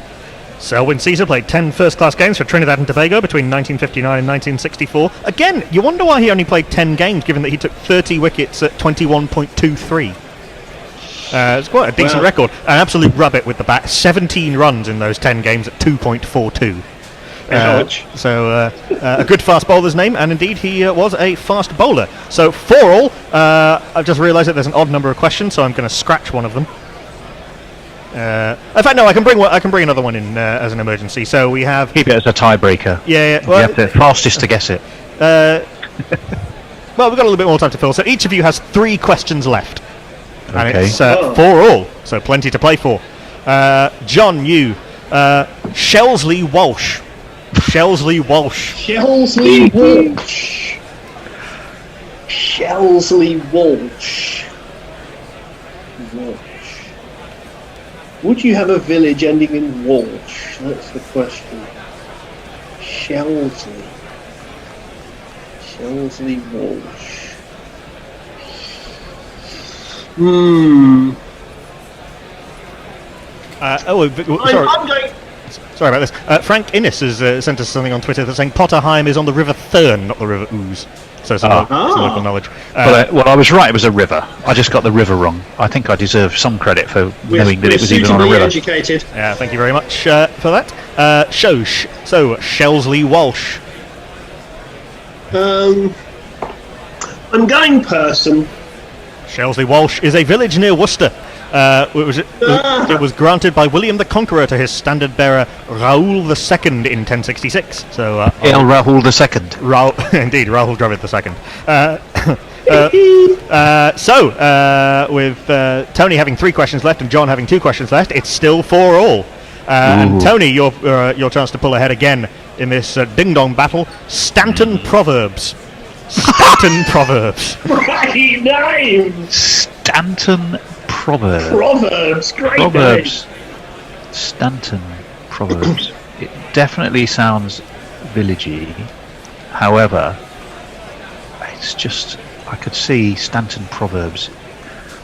I can see him in whites. He's a tall cricketer. He's probably fielding at mid-wicket. His dad, who's the local vicar, and his dad was a vicar before him, comes from a very religious family. He's a cricketer. Stanton Nathaniel Proverbs. 10 first-class games for Barbados. Actually, possibly more now. This might have been this might be a current cricketer actually. So it might be. But at time of writing, 10 first-class games for Barbados. 394 runs at 23.17. Has got 100, first-class 100, but has taken no wickets in the 15 overseas bowled. He has a cricketing brother called Ahmed Proverbs. That is not a joke. Remarkably enough. So with 2 questions each to play, it is 5-4 to Tony, but John, you can pull level again with this. Warren Medwinter. Warren Medwinter.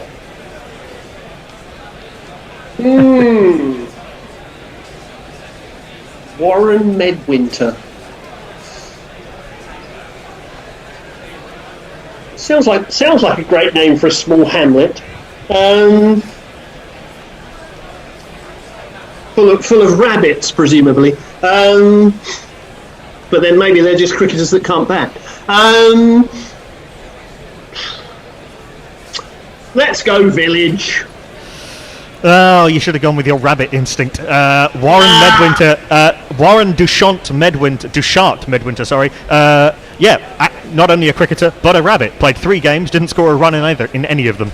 3 list day games for Jamaica in 2001, 2002. So Tony leads 5-4 with 2 questions. A couple of social media messages as well, by the way. Sorry, yeah. People who are captivated by this. Sadly. Brian Barish, who says Lipton Griffin, the tea that gives you wings. Martin Lawrence says Matt Jinks is the reserve keeper for Fleetwood, I believe. I believe they are coached by Joey Barton. Which also, of course, sounds like they are indeed coached by Joey Barton, and he does sound a bit like a village. And I've just managed to lose the last one. Give me a second. Mark Zip. Hello, Mark. Says perhaps we're overthinking this. Famous last words in the most difficult of all quizzes: West Indian cricket or English village. Great way to wake up shouting at the radio. Thanks. Well, I'm glad you're enjoying it, Mark, and welcome indeed. We've got a couple more that have just come in.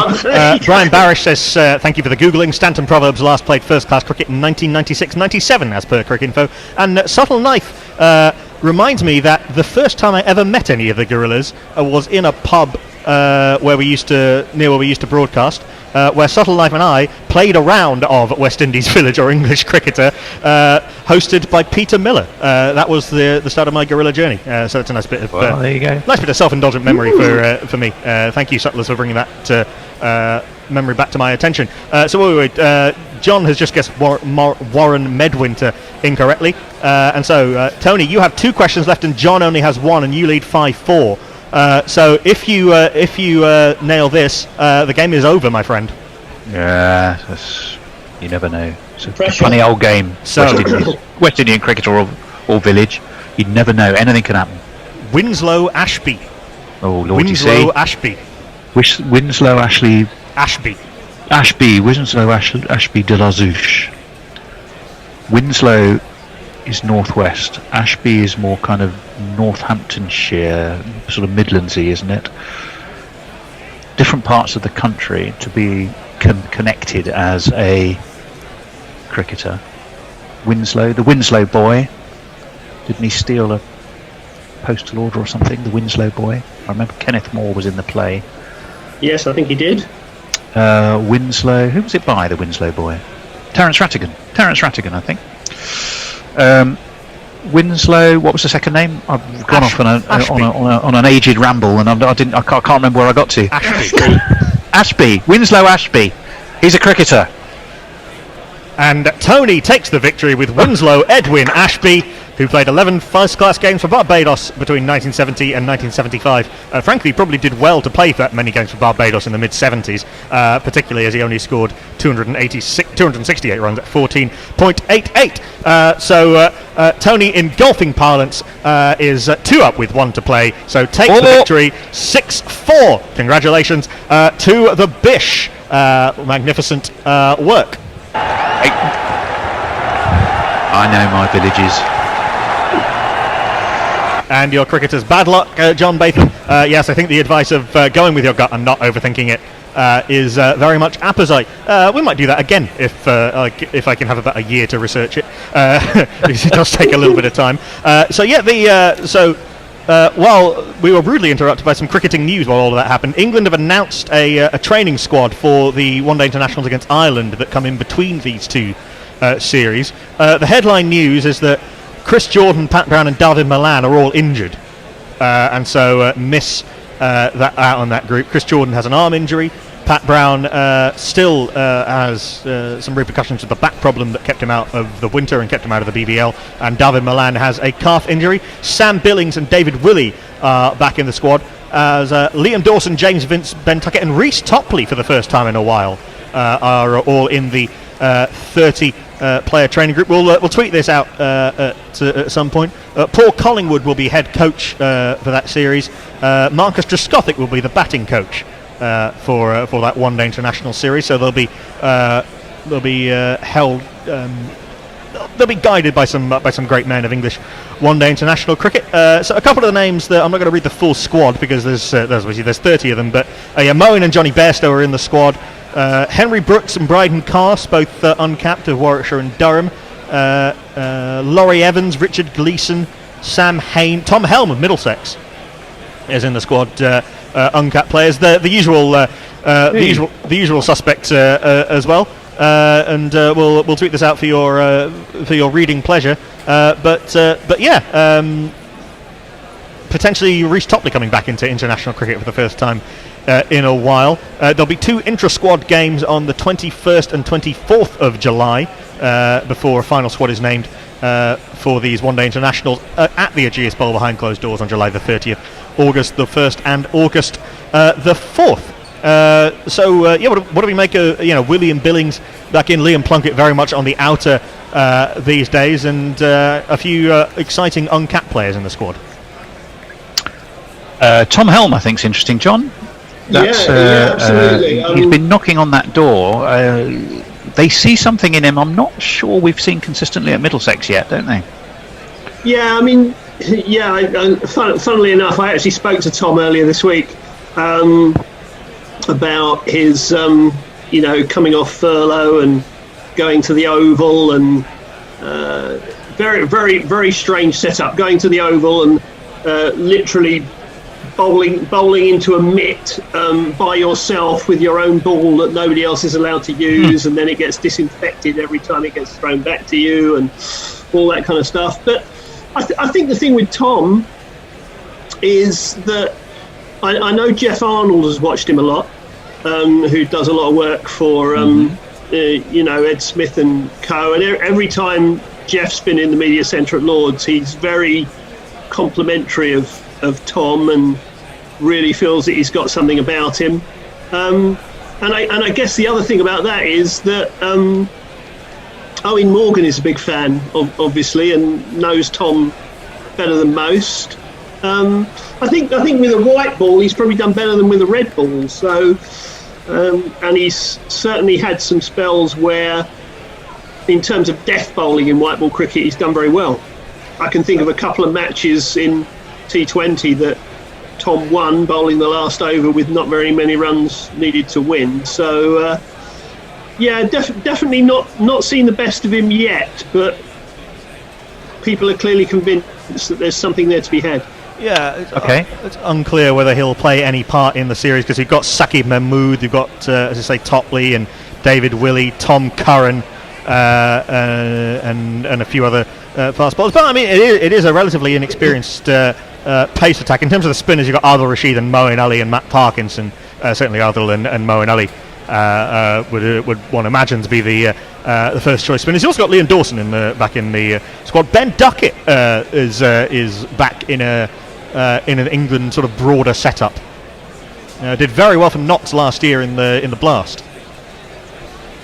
Indeed. I think we should probably about time to cue in our afternoon crew. Yes, indeed. I'm sure they'll want to chew the fat about the morning and get set up for the someone afternoon. calling themselves just iPhone is waiting for us, which is not particularly helpful. But I'll. That's useful, not.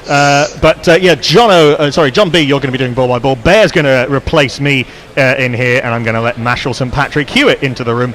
Tony will be hearing from you in 40 minutes or so. You will indeed. All right. Cheers, everyone. Alrighty. Play is just about to resume in 4 minutes or so. And remember, England lunch in a somewhat precarious position at 106 for 5. Ben Stokes is 21 not out. Josh Buttler 9 not out. I was mildly encouraged by the fact that Stokes and Buttler were taking quick singles and were able to score with not a huge amount of risk taken. John? Yeah, I think. Yeah, I mean, they clearly need to do a little bit of re-entrenchment here. We saw one rash pull shot from Stokes, which might have seen him caught. But other than that, he's been pretty positive in attack and defence.